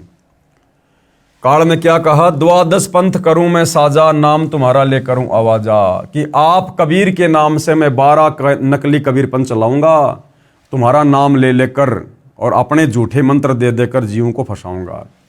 12 यम संसार पठाओ, मैं 12 अपने काल के दूत संसार में भेजूंगा और नाम तुम्हारे पंथ चलाओ, और तुम्हारे नाम से पंथ चलाऊंगा कबीर पंथ। प्रथम दूत मम प्रगटे जाई, पीछे अंश तुम्हारा आई, ये विधि जीव को भरमाऊं, पुरुष नाम जीवन समझाऊं। 12 पंथ नाम जो ले है, हमरे मुख में आन समोए, कहा तुम्हारा जीवन माने, हमरी और होए बाद बखाने। मैं दृढ़ फंदा रच बनाई, जामे जीव रहे उर्झाई, देवल देव पाषाण पुजाई, तीर्थ व्रत जप तप मन लाई। ये मंदिरों में, मस्जिदों में, चर्चों में, गुरुद्वारों में देवी देवताओं के पत्थरों की पूजा, तीर्थ व्रत जप तप, ये सब इस काल ने लगा रखे हैं। यज्ञ होम और नेम आचारा, और अनेक फंद में डारा, जो ज्ञानी जाओ संसारा, जीव न माने कहा तुम्हारा। कि उसके बाद जाना तुम कलयुग में, देखता हूं तुम्हारी कौन क्या बातें मानेगा। फिर सतगुरु जी ने क्या कहा, ज्ञानी कहे सुनो अन्यायी, काटो फंद जीव ले जाई, जैतिक फंद तुम रचे विचारी, सत्य सबद ते सबे बिडारी, जोन जीव हम शब्द दरड़ावें, फंद तुम्हारा सकल मुकावें, चौका कर परवाना पाई, पुरुष नाम ती देऊं चेनाई, ताके निकट काल नहीं आवे, संधि देख ताके सिर नावे। उपरोक्त विवरण से सिद्ध होता है कि जो अनेक पंथ चले हुए हैं, जिनके पास कबीर साहिब द्वारा बताया हुआ शत भक्ति मार्ग नहीं है, ये सब काल प्रेरित हैं। अतः बुद्धिमान को चाहिए कि सोच विचार कर भक्ति मार्ग अपनाए, क्योंकि मनुष्य जन्म अनमोल है, ये बार बार नहीं मिलता। कबीर साहिब कहते हैं, कबीर मानुष जन्म दुर्लभ है, मिले न बारंबार, तरवर से पत्ता टूट गिरे, बहुर न लगता डार। अब काल निरंजन द्वारा कबीर जी से 3 युगों में कम जीव ले जाने का वचन लेना, विस्तृत व संपूर्ण वर्णन। प्रश्न, कबीर जी के नाम से चले 12 पंथों के वास्तविक मुखिया कौन है और 13वां पंथ कौन चलाएगा? उत्तर, जैसा कि कबीर सागर के संशोधनकर्ता स्वामी युगलानंद बिहारी जी ने दुख व्यक्त किया है कि समय समय पर कबीर जी के ग्रंथों से छेड़खान करके उनकी बुरी दशा कर रखी है। उदाहरण भी दिया, परमेश्वर कबीर जी का जोगजीत के रूप में काल ब्रह्म के साथ विवाद हुआ था। वह शमशम वेद बोध पेज नंबर 117 से 122 तक तथा अनुराग सागर 60 से 67 तक है। परमेश्वर कबीर जी अपने पुत्र जोगजीत के रूप में काल के प्रथम ब्रह्मांड में प्रकट हुए, जो 21वां ब्रह्मांड है, जहाँ पर तपतशिला बनी है। काल ब्रह्म ने जोगजीत के साथ झगड़ा किया, फिर विवश होकर चरण पकड़कर क्षमा याचना की तथा प्रतिज्ञा करवाकर कुछ विदा मांगी। सबसे पहला वचन क्या था? 3 युगों, सतयुग, त्रेता युग, द्वापर युग में थोड़े जीव पार करना। दूसरा वचन क्या था? जोर जबरदस्ती करके जीव मेरे लोक से ना लेकर जाना। आप अपना ज्ञान देना, जो आपका ज्ञान समझे वो आपका, जो आपके ज्ञान को स्वीकार ना करे वो मुझ काल का भोजन। तीसरा वचन, आप अपना ज्ञान समझाना, जो आपके ज्ञान को माने वह आपका, और जो मेरे ज्ञान को माने वो मेरा। चौथा वचन, कलयुग में पहले मेरे दूत प्रकट होने चाहिए। काल ने कहा कि पहले मैं अपने दूत भेजूंगा। तो ये राधा स्वामी, धन धन सतगुरु, जय गुरुदेव, निरंकारी, सैकड़ों वर्षों से ये पंथ चल रहे हैं, ये काल के द्वारा भेजे गए दूत हैं। पीछे आपका दूत जाए। नंबर 5, त्रेता युग में समुद्र पर पुल बनवाना। उस समय मेरा पुत्र विष्णु रामचंद्र रूप में लंका के राजा रावण से युद्ध करेगा, समुद्र रास्ता नहीं देगा। छठवा, द्वापर युग में शरीर त्याग कर जाऊंगा। राजा इंद्रदमन मेरे नाम से, जगन्नाथ नाम से, समुद्र के किनारे मेरी आज्ञा से मंदिर बनवाना चाहेगा, उसको समुद्र बाधा करेगा, आप उस मंदिर की सुरक्षा करना। परमेश्वर ने सर्व मांगे स्वीकार कर ली और वचनबद्ध हो गए। तब काल ब्रह्म हंसा और कहा कि हे जोगजीत, आप जाओ संसार में। जिस समय कलयुग आएगा उस समय मैं अपने 12 दूत नकली सतगुरु संसार में भेजूंगा। जब कलयुग 5505 वर्ष पूरा होगा तब तक मेरे दूत तेरे नाम से, कबीर जी के नाम से 12 कबीर पंथ चला दूंगा। कबीर जी ने जोगजीत रूप में काल ब्रह्म से कहा था कि कलयुग में मेरा नाम कबीर होगा और मैं कबीर नाम से पंथ चलाऊंगा। इसलिए काल ज्योति निरंजन ने कहा था कि आप कबीर नाम से एक पंथ चलाओगे तो मैं काल कबीर नाम से 12 पंथ चलाऊंगा। सभी मानव को भ्रमित करके अपने जाल में फांस कर रखूंगा। इनके अतिरिक्त और भी कई पंथ चलाऊंगा जो सतलोक सचखंड की बातें किया करेंगे तथा सत्य साधना उनके पास नहीं होगी, जिस कारण से वे सतलोक की आशा में गलत नामों को जाप करके मेरे जाल में ही रह जाएंगे। काल ब्रह्म ने पूछा था कि आप किस किस समय कलयुग में अपना सत्य कबीर पंथ चलाओगे? कबीर जी ने कहा था कि जिस समय कलयुग 5505 वर्ष बीत जाएगा तब मैं अपना यथार्थ 13वां कबीर पंथ चलाऊंगा। काल ने कहा था कि उस समय से पहले मैं पूरी पृथ्वी के ऊपर शास्त्र विधि त्याग कर, मनमाना आचरण करवाकर, शास्त्र विरुद्ध ज्ञान बताकर झूठे नाम तथा गलत साधना के अभ्यस्त कर दूंगा। जब तेरा 13वां अंश आकर सत्य कबीर पंथ चलाएगा उसकी बात पर कोई विश्वास नहीं करेगा, उल्टे उसके साथ झगड़ा करेंगे। कबीर जी को पता था कि जब कलयुग के 5505 वर्ष पूरे होंगे सन 1997 में, तब शिक्षा की क्रांति लाई जाएगी, सर्व मानव अक्षर ज्ञान युक्त किया जाएगा। उस समय मेरा दास सर्व धार्मिक ग्रंथों को ठीक से समझकर मानव समाज से रूबरू करेगा। सर्व परमाणु को आंखों देखकर शिक्षित मानव सत्य से परिचित होकर तुरंत मेरे 13वें पंथ में दीक्षा लेगा और पूरा विश्व मेरे द्वारा बताई भक्ति विधि तथा तत्व ज्ञान को हृदय से स्वीकार करके भक्ति करेगा। उस समय पुनः सतयुग जैसा वातावरण होगा। आपसी राग द्वेष, चोरी जारी, लूट ठगी कोई नहीं करेगा, कोई धन संग्रह नहीं करेगा, भक्ति को अधिक महत्व दिया जाएगा। जैसे उस समय उस व्यक्ति को महान माना जा रहा होगा जिसके पास अधिक धन होगा। यानी सन 1997 से पहले, यानी सतगुरु रामपाल जी के 13वें पंथ की शुरुआत से पहले उन लोगों को बहुत ज़्यादा इज्जत वाला माना जाएगा जिसके पास बहुत ज़्यादा धन होगा, बड़ा व्यवसाय होगा, बड़ी बड़ी कोठियां बना रखी होंगी। परंतु 13वें पंथ के प्रारंभ होने के पश्चात उन व्यक्तियों को मूर्ख माना जाएगा और जो भक्ति करेंगे, सामान्य मकान बनाकर रहेंगे, उनको महान, बड़े और सम्मानित व्यक्ति माना जाएगा। प्रमाण के लिए पवित्र कबीर सागर से भिन्न भिन्न अध्यायों से अमृतवाणी कबीर जी तथा ज्योति निरंजन की वार्ता, अनुराग सागर के पेज नंबर 62 से। धर्मराय ज्योति निरंजन वचन। धर्मराय अस विनती ठानी, मैं सेवक द्वितीया न जानी, ज्ञानी बिनती एक हमारा, सो न करहूँ जीते हो मोर बिगारा। पुरुष दीन जस मोकू राजू, तुम भी देऊँ तो होवे मम काजू। अब मैं वचन तुम्हारो मानी, लीजियो हंसा हमसो ज्ञानी। पृष्ठ 63 से अनुराग सागर की वाणी। दयावंत तुम साहिब दाता, एतिक कृपया करो हो ताता। पुरुष सराप मोकू दीन्या, लख जीव नित ग्रासन कीन्या। पृष्ठ 64 से अनुराग सागर की वाणी। जो जीव सकल लोक तय जावे, आवे कैसे सुधा मोर मिटावे। जैसे पुरुष कृपया मोपे कीन्या, भव सागर का राज मोह दीन्या। तुम भी कृपया मोह पर करहूँ, जो मांगूं सो मोहे देहूँ बरहूँ। सतयुग त्रेता युग द्वापर माही, तीनों युग जीव थोड़े जाही। चौथा युग जब कलयुग आवे, तब तब शरण जीव बहु जावे। पेज नंबर 65 से अनुराग सागर की वाणी, ऊपर से वाणी पंक्ति नंबर 3 से। प्रथम दूत मम प्रकटे जाई, पीछे अंश तुम्हारा आई। पृष्ठ 64 से अनुराग सागर की वाणी, ऊपर से वाणी पंक्ति नंबर 6। ऐसा वचन हरि मोहि दीजे, तब संसार गवन तव कीजे। जोगजीत वचन, ज्ञानी वचन। पृष्ठ 64 से अनुराग सागर की वाणी, ऊपर से वाणी पंक्ति नंबर 7। अरे काल तुम परपंच पसारा, तीनों युग जीवन दुख डारा। बिनती तोरी लीन में जानी, मोकू ठगा काल अभिमानी। जस बिनती तू मोशन कीनी, सो अब बकस तोहे दीनी। चौथा युग जब कलयुग आवे, तब हम अंश अपना अंश पठावे। धर्मराय यानी काल वचन।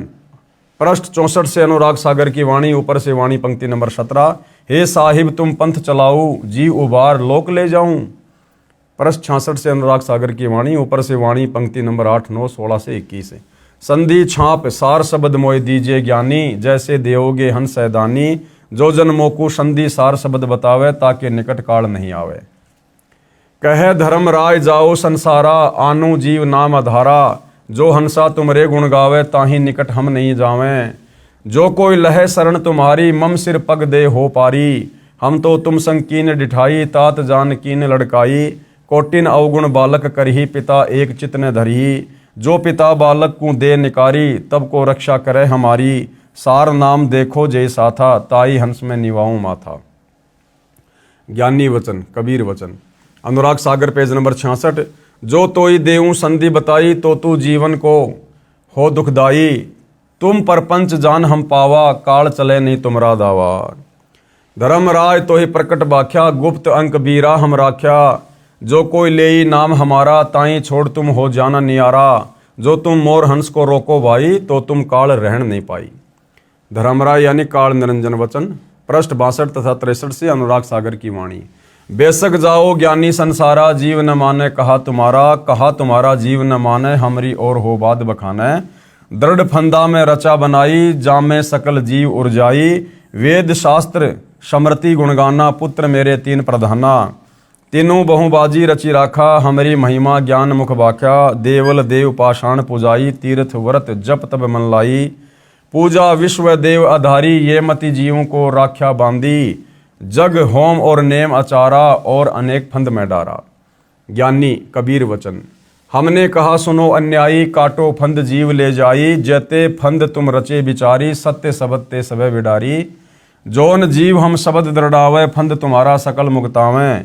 जब ही जीव चीन जान ज्ञान हमारा, तज ही भरम सब तोर पसारा। सत्य नाम जीवन समझावे, हंस उबार लोक ले जावें।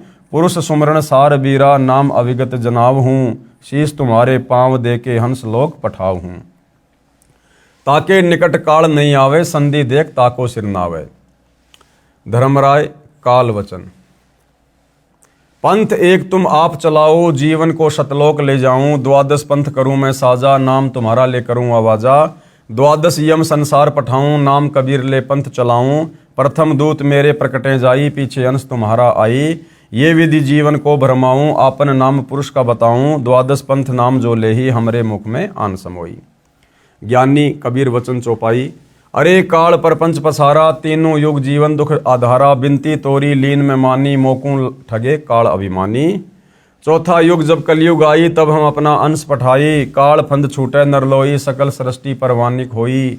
घर घर देखो बोध विचारा, सत्य नाम सब ठोर उचारा। 5505 तब ये वचन होएगा साचा। कलयुग बीत जाएगा तब एता, सब जीव परम पुरुष पद चेता। भावार्थ वाणी संख्या 55 से 61 तक। परमेश्वर कबीर जी ने कहा कि हे काल, तूने विशाल प्रपंच रच रखा है। तीनों युगों सतयुग त्रेता द्वापर में जीवों को बहुत कष्ट देगा। जैसा तू कह रहा है, तूने मेरे से प्रार्थना की थी वह मान ली। तूने मेरे साथ धोखा किया है, परंतु चौथा युग जब कलयुग आएगा, तब मैं अपना अंश यानी कृपया पात्र आत्मा भेजूंगा। हे काल, तेरे द्वारा बनाए सर्व फंद यानी अज्ञान आधार से गलत ज्ञान व साधना को सत्य शब्द तथा सत्य ज्ञान से समाप्त करेगा। उस समय पूरा विश्व परवानिक यानी उस मेरे संत से दीक्षा लेकर दीक्षित होगा। उस समय तक यानी जब तक कलयुग 5505 वर्ष बीत जाता, सतनाम मूल नाम सार शब्द तथा मूल ज्ञान यानी तत्व ज्ञान प्रकट नहीं करना है। परंतु जब कलयुग 5505 वर्ष पूरा हो जाएगा, तब घर घर में मेरे आध्यात्मिक ज्ञान की चर्चा हुआ करेगी और सतनाम सार शब्द को सब उपदेशियों को प्रदान किया जाएगा। ये जो बात मैं कह रहा हूँ, ये मेरे वचन उस समय सत्य साबित होंगे जब कलयुग के 5505 वर्ष पूरे हो जाएंगे। जब कलयुग इतने वर्ष बीत जाएगा तब सभी मानव प्राणी परम पुरुष यानी सत्य पुरुष के पद अर्थात उस परम पद के जानकार हो जाएंगे, जिसके विषय में गीता अध्याय 15 श्लोक 4 में कहा है कि तत्वदर्शी संत के प्राप्त होने के पश्चात परमेश्वर के उस परम पद की खोज करनी चाहिए जहां जाने के पश्चात साधक लौटकर संसार में कभी नहीं आते। जिस परमेश्वर ने संसार रूपी वृक्ष का विस्तार किया है अर्थात जिस परमेश्वर ने सृष्टि की रचना की है उस परमेश्वर की भक्ति करो। उपरोक्त वाणी का भावार्थ है कि उस समय उस परमेश्वर के पद यानी सतलोक के विषय में सबको पूर्ण ज्ञान होगा, यानी सतलोक के विषय में। सवसम वेद बोध पेज नंबर 170 अथ सवसम वेद की स्फुट वार्ता चौपाई। 1,80,000 पीर पैगंबर और अवतारा, सो सब आही निरंजन वंशा, तन धरी धरी करे निज पिता प्रशंसा। 10 अवतार निरंजन केरे, राम कृष्ण सब आही बडेरे, इनसे बड़ा ज्योति निरंजन सोई, या मैं फेर बदल नहीं कोई। भावार्थ, परमेश्वर कबीर जी ने बताया कि बाबा आदम से लेकर हजरत मोहम्मद तक कुल 1,80,000 पैगंबर हुए हैं तथा 10 अवतार जो हिंदू मानते हैं ये सब काल के भेजे आए हैं। इन सब ने काल ब्रह्म की भक्ति का प्रचार किया है। जो 10 अवतार हैं इन 10 अवतारों में राम तथा कृष्ण प्रमुख हैं। ये सब काल जो इनका पिता है इनकी महिमा बनाकर सभी जीवों को भ्रमित करके काल साधना दृढ़ कर गए हैं। इस सब का मुखिया ज्योति निरंजन काल यानी ये ब्रह्म है। कबीर सागर में सवसम वेद बोध पेज नंबर 171 सत्य कबीर वचन दोहे। 5,000 और 500 जब कलयुग बीत जाए, महापुरुष फरमान तब जग तारण को आए। हिंदू तुर्क आदि सबे जेते जीव जिहान, सत्य नाम की साख गहें पावे पद निर्वाण। यथा सरितगण आप ही मिले सिंधु में धाय, सत्य सुकृत के मध्य तिमि सब ही पंथ समाये। जब लग पूर्ण होय नहीं ठीक का तिथिवार, कपट चातुरु तब ही लो सवसम वेद निराधार। सभी नारी नर शुद्ध तब जब ठीक का दिन आवंत, कपट चातुरी छोड़ के शरण कबीर गहनत। एक अनेक हो गए पुनः अनेक हों एक, हंस चले सतलोक सब सत्य नाम की टेक। घर घर बोध विचार हो दुर्मति दूर बहाए, कलयुग में सब एक होई बरते सहज सुभाए। कहाँ उग्र कहाँ शुद्र हो हरे सब की भोपीर, सो समान समदृष्टि है समरथ सत्य कबीर। भावार्थ किया गुरुदेव ने। परमेश्वर कबीर जी ने बताया है कि हे धर्मदास, मैंने ज्योति निरंजन यानी काल ब्रह्म से भी कहा था, अब आपको भी बता रहा हूं। सवसम वेद बोध की वाणी संख्या 66 से 74 का सरलार्थ। जिस समय कलयुग 5,505 वर्ष बीत जाएगा तब तक एक महापुरुष विश्व को पार करने के लिए आएगा। हिंदू मुसलमान आदि आदि जितने भी पंथ तब तक बनेंगे और जितने जीव संसार में हैं वे मानव शरीर प्राप्त करके उस महापुरुष से सतनाम लेकर सत्य नाम की शक्ति से मोक्ष प्राप्त करेंगे। वह महापुरुष जो सत्य कबीर पंथ चलाएगा उस 13वें पंथ में सब पंथ स्वतः ऐसे तीव्र गति से समा जाएंगे जैसे भिन्न भिन्न नदियां अपने आप निर्बाध दौड़कर समुद्र में गिर जाती हैं, उनको कोई रोक नहीं पाता। ऐसे उस 13वें पंथ में सब पंथ शीघ्रता से मिलकर एक पंथ बन जाएगा। परंतु जब तक ठीक का समय नहीं आएगा यानी कलयुग 5,505 वर्ष पूरे नहीं करता तब तक मैं जो ये ज्ञान सवसम वेद में बोल रहा हूँ आप लिख रहे हो निराधार लगेगा। जिस समय वह निर्धारित समय आएगा उस समय स्त्री पुरुष उच्च विचारों तथा शुद्ध आचरण के होकर कपट व्यर्थ की चतुराई त्याग कर मेरी कबीर जी की शरण ग्रहण करेंगे। परमात्मा से लाभ लेने के लिए एक मानव धर्म से अनेक पंथ धार्मिक समुदाय बन गए हैं। वे सब पुनः एक हो जाएंगे। सब हंस यानी निर्विकार भगत आत्माएं सत्य नाम की शक्ति से सतलोक चले जाएंगे। मेरे अध्यात्म ज्ञान की चर्चा घर घर में होगी जिस कारण से सबकी दुर्मति समाप्त हो जाएगी। कलयुग में फिर एक होकर सहज बर्ताव करेंगे यानी शांतिपूर्वक जीवन जिएंगे। कहाँ उग्र अर्थात चाहे डाकू लुटेरा कसाई हो चाहे शूद्र अन्य बुराई करने वाला नीच होगा।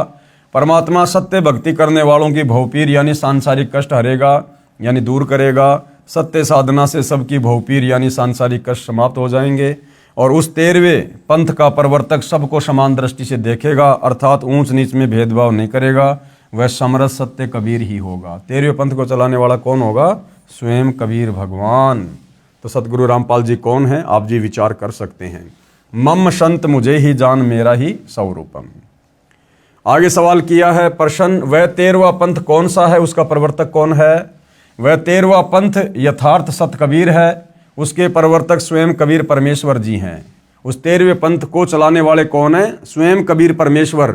और यहाँ क्या लिखा है? वह समर्थ सत्य कबीर ही होगा जो 13वां पंथ चलाएगा। तो सतगुरु रामपाल जी कौन है भाई और बहनों? ज़्यादा बताने की आवश्यकता नहीं है। वर्तमान में उसका संचालन उनका गुलाम रामपाल दास पुत्र स्वामी रामदेवानंद जी महाराज है। यहाँ गुरुदेव अपने आप को छुपा रहे हैं। आध्यात्मिक दृष्टि से गुरुजी पिता माने जाते हैं और आत्मा का पोषण करते हैं। प्रमाण: वैसे तो संत धर्मदास जी की वंश परंपरा वाले महंतों से जुड़े श्रद्धालुओं ने अज्ञानतावश 13वां पंथ और संचालक धर्मदास की बिंद यानी परिवार की धारा वालों को सिद्ध करने की कुचेष्टा की है, परंतु हाथी के वस्त्रों को भैंसे पर डालकर कोई कहे कि देखो ये वस्त्र भैंसे का है, बुद्धिमान तो तुरंत समझ जाते हैं कि ये भैंसे का वस्त्र नहीं है, ये तो भैंसे से कई गुना लंबे चौड़े पशु का है, भले ही ये न बता सकें कि ये हाथी का है। उदाहरण: पवित्र कबीर सागर के अध्याय कबीर चरित्र बोध के पेज नंबर 1834-1835 पर लिखा है, शास्त्र अनुकूल भक्ति से हुए भक्तों को लाभ।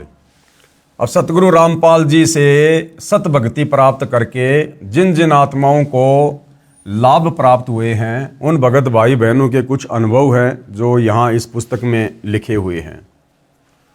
शास्त्र विरुद्ध साधना से छुटकारा। मैं भगत हेमचंद दास सोलन हिमाचल प्रदेश का रहने वाला हूँ। पहले मैं अपने गांव में महाकाली मंदिर में पुजारी रहा। 25 वर्ष से वहाँ पुजारी का काम करता था। भजन कीर्तन और जो भी पूजाएं मंदिर में होती थी सभी किया करता था। पितृ पूजा, श्राद्ध निकालना, शिव जी को जल चढ़ाना आदि क्रियाएं करता था। लेकिन फिर भी हम दुखी रहते थे। मेरी पत्नी को पैरालाइसिस थी, घर की आर्थिक स्थिति भी ठीक नहीं थी। सन 2005-2006 में संत रामपाल जी महाराज के कुछ लेख अखबारों में आते थे। मैं उन्हें समझ नहीं पाया, परंतु मैं इस तरह के धार्मिक कागजों को संभाल कर रख लेता था। कुछ समय पश्चात जैसे ही रद्दी से वो कागज मिले, मैं उसे पढ़ने बैठ गया और पढ़ते पढ़ते मेरे दिल में ठेस सी लगी कि ये ज्ञान कहाँ छिपा हुआ था। फिर मैंने उसमें आश्रम के फ़ोन नंबर देखे और पुस्तक मंगवाई। उसमें जब मैंने ज्ञान पढ़ा तो मैं हैरान रह गया, पैरों तले की ज़मीन खिसक गई, क्योंकि मंदिर में पुजारी होने के बावजूद मैंने ऐसा नया ज्ञान कभी भी नहीं सुना था। मैं पहले मानता रहा कि ब्रह्मा विष्णु और शिव जी से ऊपर कोई नहीं है, परमात्मा निराकार है। संत रामपाल जी महाराज की पुस्तकों से ज्ञान हुआ कि परमात्मा साकार है, कबीर जी पूर्ण परमात्मा है। परमात्मा ने अंदर एक ऐसी प्रेरणा जगाई कि संत रामपाल जी के पास ही वह अमर मंत्र है जिससे हमारा कल्याण होना है। इसी से हमारा जन्म मरण का भयंकर रोग कटेगा। उनके ज्ञान से प्रभावित होकर मैंने संत रामपाल जी महाराज से दीक्षा ली। मैंने सभी तरह की शास्त्र विरुद्ध पूजाएं बंद कर दी। पितृ पूजा, श्राद्ध निकालना आदि सब त्याग दिया। गुरुजी का उपदेश लेने के बाद मुझे सबसे बड़ा तो आध्यात्मिक लाभ हुआ। जन्म मरण से मुक्ति की सच्ची राह मिली। मेरी भगतमती को पैरालाइसिस की परेशानी थी। हर जगह बड़े बड़े डॉक्टरों व नीम हकीमों के चक्कर लगा चुके थे, परंतु परमात्मा के आशीर्वाद मात्र से मेरी भगतमती ठीक हो गई। परमात्मा की दया से हमारी आर्थिक स्थिति भी ठीक हो गई। फिर मैंने ये ज्ञान प्रचार करना शुरू कर दिया। मुझे लगा कि ये ज्ञान तो जन जन तक पहुंचाना चाहिए, लेकिन मेरी बातों पर किसी ने गौर नहीं किया। लोगों ने विरोध किया, कहा कि तुम ये कौन सा अलग ज्ञान ले आए, ऐसी बातें ना किया करो। परंतु मुझे इस ज्ञान से परमात्मा की दया से कोई डगमग नहीं कर पाया। ऐसा सत्य ज्ञान व सत्य भक्ति मार्ग पृथ्वी पर और कहीं नहीं है। मेरी सभी से प्रार्थना है कि आप भी प्रभु के चरणों में आओ। संत रूप में आए परमेश्वर के संदेश वाहक संत रामपाल जी महाराज को पहचानो। मुफ्त नाम उपदेश प्राप्त करके कृपया अपना कल्याण करवाएं। भगत हेमचंद दास। मोबाइल नंबर वर्तमान में है या नहीं इसकी कोई गारंटी नहीं है, फिर भी आप जी चाहें तो कन्फर्म कर सकते हैं। शास्त्र अनुकूल भक्ति से मिला जीवन दान। एक अन्य भगत की आत्मकथा। मेरा नाम सपना तोमर है। मैं शाहजहाँपुर उत्तर प्रदेश से हूँ। पहले मैं ब्रह्मा विष्णु महेश तथा माता की पूजा किया करती थी। मेरे पापा जी ने सन 2013 में संत रामपाल जी महाराज से नामदान लिया था। वो टीवी पर सत्संग देखते थे। मैंने देखा कि संत रामपाल जी महाराज गीता, कुरान, गुरु ग्रंथ साहिब और बाइबल आदि प्रमाण सहित खोलकर दिखा रहे हैं। संत रामपाल जी महाराज गीता जी का वर्णन बता रहे थे कि ब्रह्मा विष्णु महेश से ऊपर भी कोई भक्ति है, वास्तविक मंत्र तो अन्य ही हैं। मेरे पापा ने मुझे बताया कि बेटा, संत रामपाल जी महाराज पूर्ण परमात्मा हैं, परमात्मा कबीर साहिब के अवतार हैं, उनसे दीक्षा ले लो। मैंने अप्रैल 2014 में संत रामपाल जी महाराज से नाम दीक्षा ली। संत रामपाल जी महाराज से नाम दीक्षा लेने के बाद मुझे काफ़ी लाभ हुए। मेरे पति को 1-2 साल से पथरी की समस्या थी और फिर पाइल्स की समस्या भी हो गई। डॉक्टर के पास अल्ट्रासाउंड करवाया तो उन्होंने 5 mm की पथरी बताई और बोले कि ये हैवी हो गई है और इसका ऑपरेशन करवाओ, लेकिन उन्होंने ऑपरेशन नहीं करवाया। फिर मैंने संत रामपाल जी महाराज जी से प्रार्थना की तो परमात्मा ने उनकी पथरी ऐसे गायब कर दी जैसे उनको पथरी कभी थी ही नहीं। उसके कुछ समय बाद उनको पाइल्स बवासीर की समस्या बढ़ने लगी। एक देसी वैद्य के पास गए, उनकी दवा से कुछ खास फायदा नहीं हुआ। वो उठ बैठ व चल भी नहीं पाते, उनको पकड़ कर ले जाना पड़ता था। वॉशरूम ले जाने में भी दिक्कत होती थी, वो बड़ी समस्या से गुजर रहे थे। तब मैंने संत रामपाल जी महाराज जी से प्रार्थना लगाई कि परमात्मा ऐसे ऐसे मेरे पति को समस्या है, परमात्मा दया करना। संत रामपाल जी महाराज ने बोला कि परमात्मा दया करेंगे, आप भक्ति करो। उन्होंने संत रामपाल जी महाराज जी के द्वारा दी हुई भक्ति की, जिससे उनकी बीमारी छूमंत्र हो गई। एक और दया मेरे पति पर संत रामपाल जी महाराज जी ने की। एक बार उनको डेंगू हो गया था, हमने उनको दिल्ली के GTB हॉस्पिटल में एडमिट करवाया। ये 23 अक्टूबर 2018 की बात है। वहाँ वो 2 दिन एडमिट रहे। उस समय अस्पताल में उनका खास उपचार नहीं हो पाया, जिससे उनकी हालत और ख़राब होती चली गई। मेरे ससुराल वालों ने बोला कि तू जब से घर में आई है और जो भक्ति कर रही है, तब से आए दिन घर में बीमारियां घेरे पड़ी हैं और तेरी वजह से सब कुछ हो रहा है। मैं संत रामपाल जी महाराज जी के सामने रोने लगी कि परमात्मा, आज ये लोग ऐसा कह रहे हैं क्योंकि इन्हें नहीं पता कि आप परमात्मा आए हैं, लेकिन अभी परमात्मा मेरी परीक्षा ले रहे हैं कि कहीं मैं डगमग ना हो जाऊं। मेरे पति को फिर दूसरे अस्पताल स्टीफन में एडमिट करवा दिया। वहाँ पर उनके प्लेट्स नहीं बढ़ रहे थे, उन्हें बहुत सारे ट्रीटमेंट दिए, लेकिन उन्हें कोई फ़ायदा नहीं हुआ। एक दिन मैं अपनी बेटी के साथ उनसे हॉस्पिटल में मिलने गई, लेकिन उनका मुंह नहीं खुल रहा था। उनके दोनों दांत आपस में टकराते थे, उनकी एक उंगली भी मुंह में नहीं जाती थी और वो बोल भी नहीं पा रहे थे। तब मैंने संत रामपाल जी महाराज का अमृत जल जो हमें मिलता है वो उनके मुंह में डाला। उसके कुछ ही क्षण बाद उनका मुंह अपने आप खुलने लगा और वो मुझसे बात करने लगे। लेकिन भाई और बहनों, ध्यान रखना, हमने अमृत जल ऐसे किसी भी अनुपदेशी व्यक्ति को नहीं देना है। ये उस बहन की गलती थी, वो नादान थी, अनजान थी, उसे मालिक की मर्यादा का नहीं पता था। लेकिन आप और हमने अमृत जल और जो प्रसाद हमें मिलता है वो हमने किसी भी अनुपदेशी व्यक्ति को इस प्रकार से बिना गुरु आज्ञा के नहीं देना है। पहले उसको नाम दिलाओ, नाम दिलाने के बाद ही वो व्यक्ति उन चीज़ों को ग्रहण करने का अधिकारी होता है। हाँ, यदि जैसे घर में कोई छोटा बच्चा है 3 साल से कम उम्र का, यदि उसको ऐसी कोई प्रॉब्लम हो जाती है तो घर में दरबार में परमात्मा को दंडवत करके आज्ञा लेके आप 3 साल तक के बच्चे को चरणामृत और प्रसाद दे सकते हैं। जैसे बच्चा 3 साल का हो जाए फिर उसको आपने परमात्मा से जोड़ना ही पड़ेगा। उसके बाद फिर वो उन सब चीज़ों को लेने का अधिकारी होगा।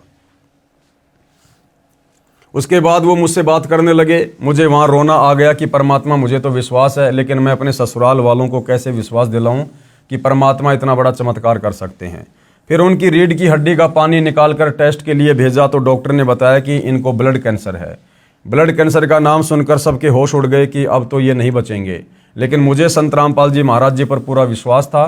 परमात्मा सत्संग में बताते हैं कि जो स्त्री सतगुरु रामपाल जी महाराज पूर्ण परमात्मा की भक्ति करती है वो कभी विधवा नहीं होती, और जो माता पिता पूर्ण परमात्मा की भक्ति करते हैं उनके सामने उनके बच्चों की मौत नहीं होती। वो स्टीफन अस्पताल में 1.5 महीने एडमिट रहे, फिर संजय गांधी हॉस्पिटल में रेफर कर दिया। उनका वहाँ ब्लड कैंसर का ट्रीटमेंट चला और 15-16 लाख उनके इलाज में लग गए। फिर एक दिन मेरे पति का शाम को फ़ोन आया और उन्होंने मुझसे कहा कि मैं अब नहीं बचूंगा, तू प्रार्थना कर लेना जो तुझे करना है। मेरे ससुराल वालों ने बोला कि तू संत रामपाल जी महाराज की भक्ति कर रही है जिससे हमारे लड़के की यह हालत हुई है। मेरी एक मौसी सास है, उन्होंने कहा कि अब तुम हनुमान चालीसा का पाठ करना शुरू कर दे। मैंने कहा कि मैं संत रामपाल जी महाराज जी की शरण में हूँ, मैं अंतिम श्वास तक उनकी भक्ति करूँगी, कोई दूसरी पूजा नहीं करूँगी। मैंने ये दृढ़ कर लिया था कि करेंगे तो संत रामपाल जी महाराज ही मेरे पति को ठीक करेंगे, नहीं तो दुनिया की कोई ताकत उनको ठीक नहीं कर सकती। मुझ पर दबाव पड़ रहा था, मैं घर में अकेली पड़ गई थी, मैं दुखी हो गई थी। शाम को मैंने गुरुजी के चरणों में दीपक जलाया। उस समय बच्चा मेरी गोद में था। मैंने संत रामपाल जी महाराज जी को दंडवत प्रणाम किया और मेरे बच्चे को भी करवाया। दंडवत प्रणाम करने के बाद मैंने परमात्मा से प्रार्थना की कि आप अगर समर्थ परमात्मा हैं तो मेरा विश्वास मत टूटने देना। और ये लोग जो मुझे ताना मार रहे हैं और मुझे इतना सब कुछ कह रहे हैं, उसके बावजूद ऐसा कर देना कि इनकी बोलती बंद हो जाए। हालांकि भाई और बहनों, ये कहना भी हमारी ज्ञानहीनता ही होती है। ये परमात्मा से इस प्रकार का वायदा करना, इस प्रकार की बातें बोलना कि आप समर्थ परमात्मा हो तो ये कर देना, वो कर देना, ये भी हमारे ज्ञान की कमी होती है। हमें गुरुदेव भगवान ने जो भक्ति दी है, विश्वास के साथ मर्यादा में रह के सिर्फ भक्ति करनी है। बाकी वो अंतर्यामी है, जानी जान है। क्या हमारे हित में है, क्या हमारे हित में नहीं है, वो परमात्मा जानते हैं। वो जैसा करेंगे उचित ही करेंगे। तब संत रामपाल जी महाराज ने हमारे साथ ऐसा चमत्कार किया कि उनकी 2-3 दिन बाद जो ब्लड कैंसर की फिर से रिपोर्ट करवाई तो वो नेगेटिव आई। संत रामपाल जी महाराज ने उनका कैंसर ख़त्म कर दिया। अब वो प्लेट्स घटी हुई थी, वो रिपोर्ट भी एकदम नॉर्मल आई। आज मेरे पति एकदम स्वस्थ हैं और परमात्मा की भक्ति कर रहे हैं। एक दिन मेरे पति अपनी जांच करवाने के लिए अस्पताल जा रहे थे। वो मेट्रो में बैठे हुए थे, उनकी हार्ट बीट 230 हो गई थी। मेरे पास उनका फ़ोन आया कि मैं अब नहीं बचूंगा। मैंने कहा कोई बात नहीं, आपको संत रामपाल जी महाराज ने जो सतनाम दिया है उसका सुमरण करो। वे जैसे तैसे हॉस्पिटल पहुंच गए और जांच करवाई। डॉक्टर ने कहा कि आपका हार्ट का ऑपरेशन होगा, आपको दिल में एक तरंग की जगह 2 निकल रही हैं, दूसरी वाली बंद करनी पड़ेगी। संत रामपाल जी महाराज से आज्ञा लेकर हमने ऑपरेशन करवाया, जो कि सफल हुआ और मेरे पति बिल्कुल ठीक हो गए। हालांकि भाई और बहनों, अगर उसका पति उपदेश लेने के बाद में मर्यादा में रहकर भक्ति करता तो उनको फिर दोबारा से ऑपरेशन करवाने की जरूरत नहीं थी। भाई, जो परमात्मा ब्लड कैंसर को समाप्त कर सकता है, क्या वो उस तरंग को नहीं हटा सकता? तो परमात्मा जो चाहे सो कर सकता है। लेकिन इस बहन का पति नाम लेने के बाद भी मर्यादा में रहकर विश्वास के साथ भक्ति पर नहीं लगा हुआ था, जिस कारण से इनके ऑपरेशन की नौबत बनी। एक बार मेरे पति को संत रामपाल जी महाराज ने जीवन दान दिया। मेरे पति जब हॉस्पिटल में थे तो काल के दूत उन्हें लेने आ गए, यानी सूक्ष्म रूप में। रात का समय था और उनकी पल्स चलनी बंद हो गई थी। पूरे हॉस्पिटल में कोहराम मच गया और मेरे भगत जी को भी पता नहीं चला कि हुआ क्या। परंतु थोड़ी देर बाद उनकी पल्स वापस आ गई। तब डॉक्टर भी आश्चर्यचकित हो गए कि ये हुआ क्या, एक इंसान मरने के बाद कैसे जिंदा हो गया। जब मैं हॉस्पिटल में उनसे मिलने गई तो मैंने आसपास के लोगों को बताया कि मैं संत रामपाल जी महाराज की शरण में हूं और उन्होंने ही मेरे पति को जीवन दान दिया है। आज मेरे पति बिल्कुल स्वस्थ हैं। संत रामपाल जी महाराज की हमारे ऊपर दया है। आज मैं बहुत ही ज़्यादा गर्व महसूस करती हूं कि संत रामपाल जी महाराज की शरण में हूं और आजीवन उनकी भक्ति करती रहूंगी। संत रामपाल जी महाराज प्रमाणित और शास्त्र अनुकूल भक्ति साधना बताते हैं। उनके द्वारा बताई गई भक्ति करने से सांसारिक सुख परमात्मा आपको देंगे। मैं मानव समाज से प्रार्थना करना चाहूँगी कि वो इधर उधर ना भटके और संत रामपाल जी महाराज की शरण में आए। संत रामपाल जी महाराज स्वयं परमात्मा के रूप में इस धरती पर बरवाला हिसार आए हुए हैं। हर शहर में आज संत रामपाल जी महाराज के नामदान केंद्र खुले हुए हैं। जहाँ नामदान की सुविधा है, आप वहाँ जाकर नामदान ले सकते हैं और अपना कल्याण करवा सकते हैं। भगतमती सपना तोमर, शाहजहाँपुर, उत्तर प्रदेश। संपर्क सूत्र इतने। उपरोक्त कुछ भगत आत्माओं की आत्मकथाएं आपने पढ़ी। ऐसे ऐसे भगत अनेकों हैं जो अपनी आत्मकथा पुस्तकों में लिखवाना चाहते हैं, परंतु यहाँ स्थान के अभाव के कारण हम कुछ एक भक्तों की आत्मकथा लिख पाए। यदि सभी भक्तों की आत्मकथा हम लिखने बैठ जाएं तो शायद सैकड़ों पुस्तकें छप जाएंगी। इसलिए समझदार व्यक्ति को संकेत ही पर्याप्त होता है। अगर आप अन्य कुछ भक्तों के अनुभव और सत्संग वीडियो में देखना चाहते हैं तो हमारी वेबसाइट एप्लीकेशन संत रामपाल जी महाराज पर देख व सुन सकते हैं। और भाइयों और बहनों, सतगुरु रामपाल जी परमेश्वर जी के आशीर्वाद से इस पवित्र पुस्तक हिंदू साहिबान नहीं समझे गीता वेद पुराण, इस पर वीडियो बनाने की श्रृंखला समाप्त हुई। भाइयों और बहनों, आपने इस पुस्तक में अच्छे से देख लिया है, जान लिया है, पहचान लिया है कि पूर्ण परमात्मा कौन है, कैसा है, कहाँ रहता है, कैसा दिखाई देता है, साकार है या निराकार है, और ये ब्रह्म, परब्रह्म, ब्रह्मा विष्णु महेश, अध्यात्म में इनकी क्या स्थिति है, इनकी भक्ति साधना का धर्मशास्त्र में विधान है या नहीं है। इन तमाम बातों से भाई और बहनों आप जी परिचित हो चुके हैं। साथ में हमारे पवित्र चारों वेदों में, श्रीमद् भगवद गीता जी में, पुराणों में शास्त्र अनुकूल सत भक्ति के विषय में कहाँ कहाँ क्या क्या लिखा हुआ है, साथ में जितनी भी शास्त्र विरुद्ध साधनाएं हैं, तीर्थ हैं, धाम है, मंदिर, मस्जिद, चर्च, गुरुद्वारे, अन्य प्रकार के व्रत, जप, तप, पाखंड पूजा, श्राद्ध, पितृ पूजा, प्रेत पूजा, इन सभी शास्त्र विरुद्ध साधनाओं के विषय में भी आपको पूज्य गुरुदेव भगवान ने इस पुस्तक के माध्यम से परिचित करवा दिया है। साथ में ये भी बता दिया कि 84 लाख योनियों से भिन्न हमें जो ये मनुष्य जन्म प्राप्त हुआ है, असल में परमात्मा ने ये मनुष्य जन्म क्यों दिया है, इसका क्या प्रयोजन है, कैसे ये सफल होगा और कैसे हम जन्म और मरण के दीर्घ रोग से छुटकारा प्राप्त कर सकते हैं, कैसे हम लोग 84 योनियों से बाहर निकल सकते हैं और सनातन परम धाम को यानी सतलोक को प्राप्त कर सकते हैं। तो भाई और बहनों, समझाने में परमपिता परमेश्वर जी ने कोई कमी नहीं छोड़ी है किसी भी प्रकार की। ये पुस्तक हिंदू साहिबान नहीं समझे गीता वेद पुराण, ये तो मात्र एक नमूना है, एक सैंपल है। वास्तविक ज्ञान और अधिक ज्ञान अध्यात्म के विषय में जब आप YouTube पर सतगुरु रामपाल जी के सत्संग सुनना शुरू करेंगे, आप जी को मिलेगा।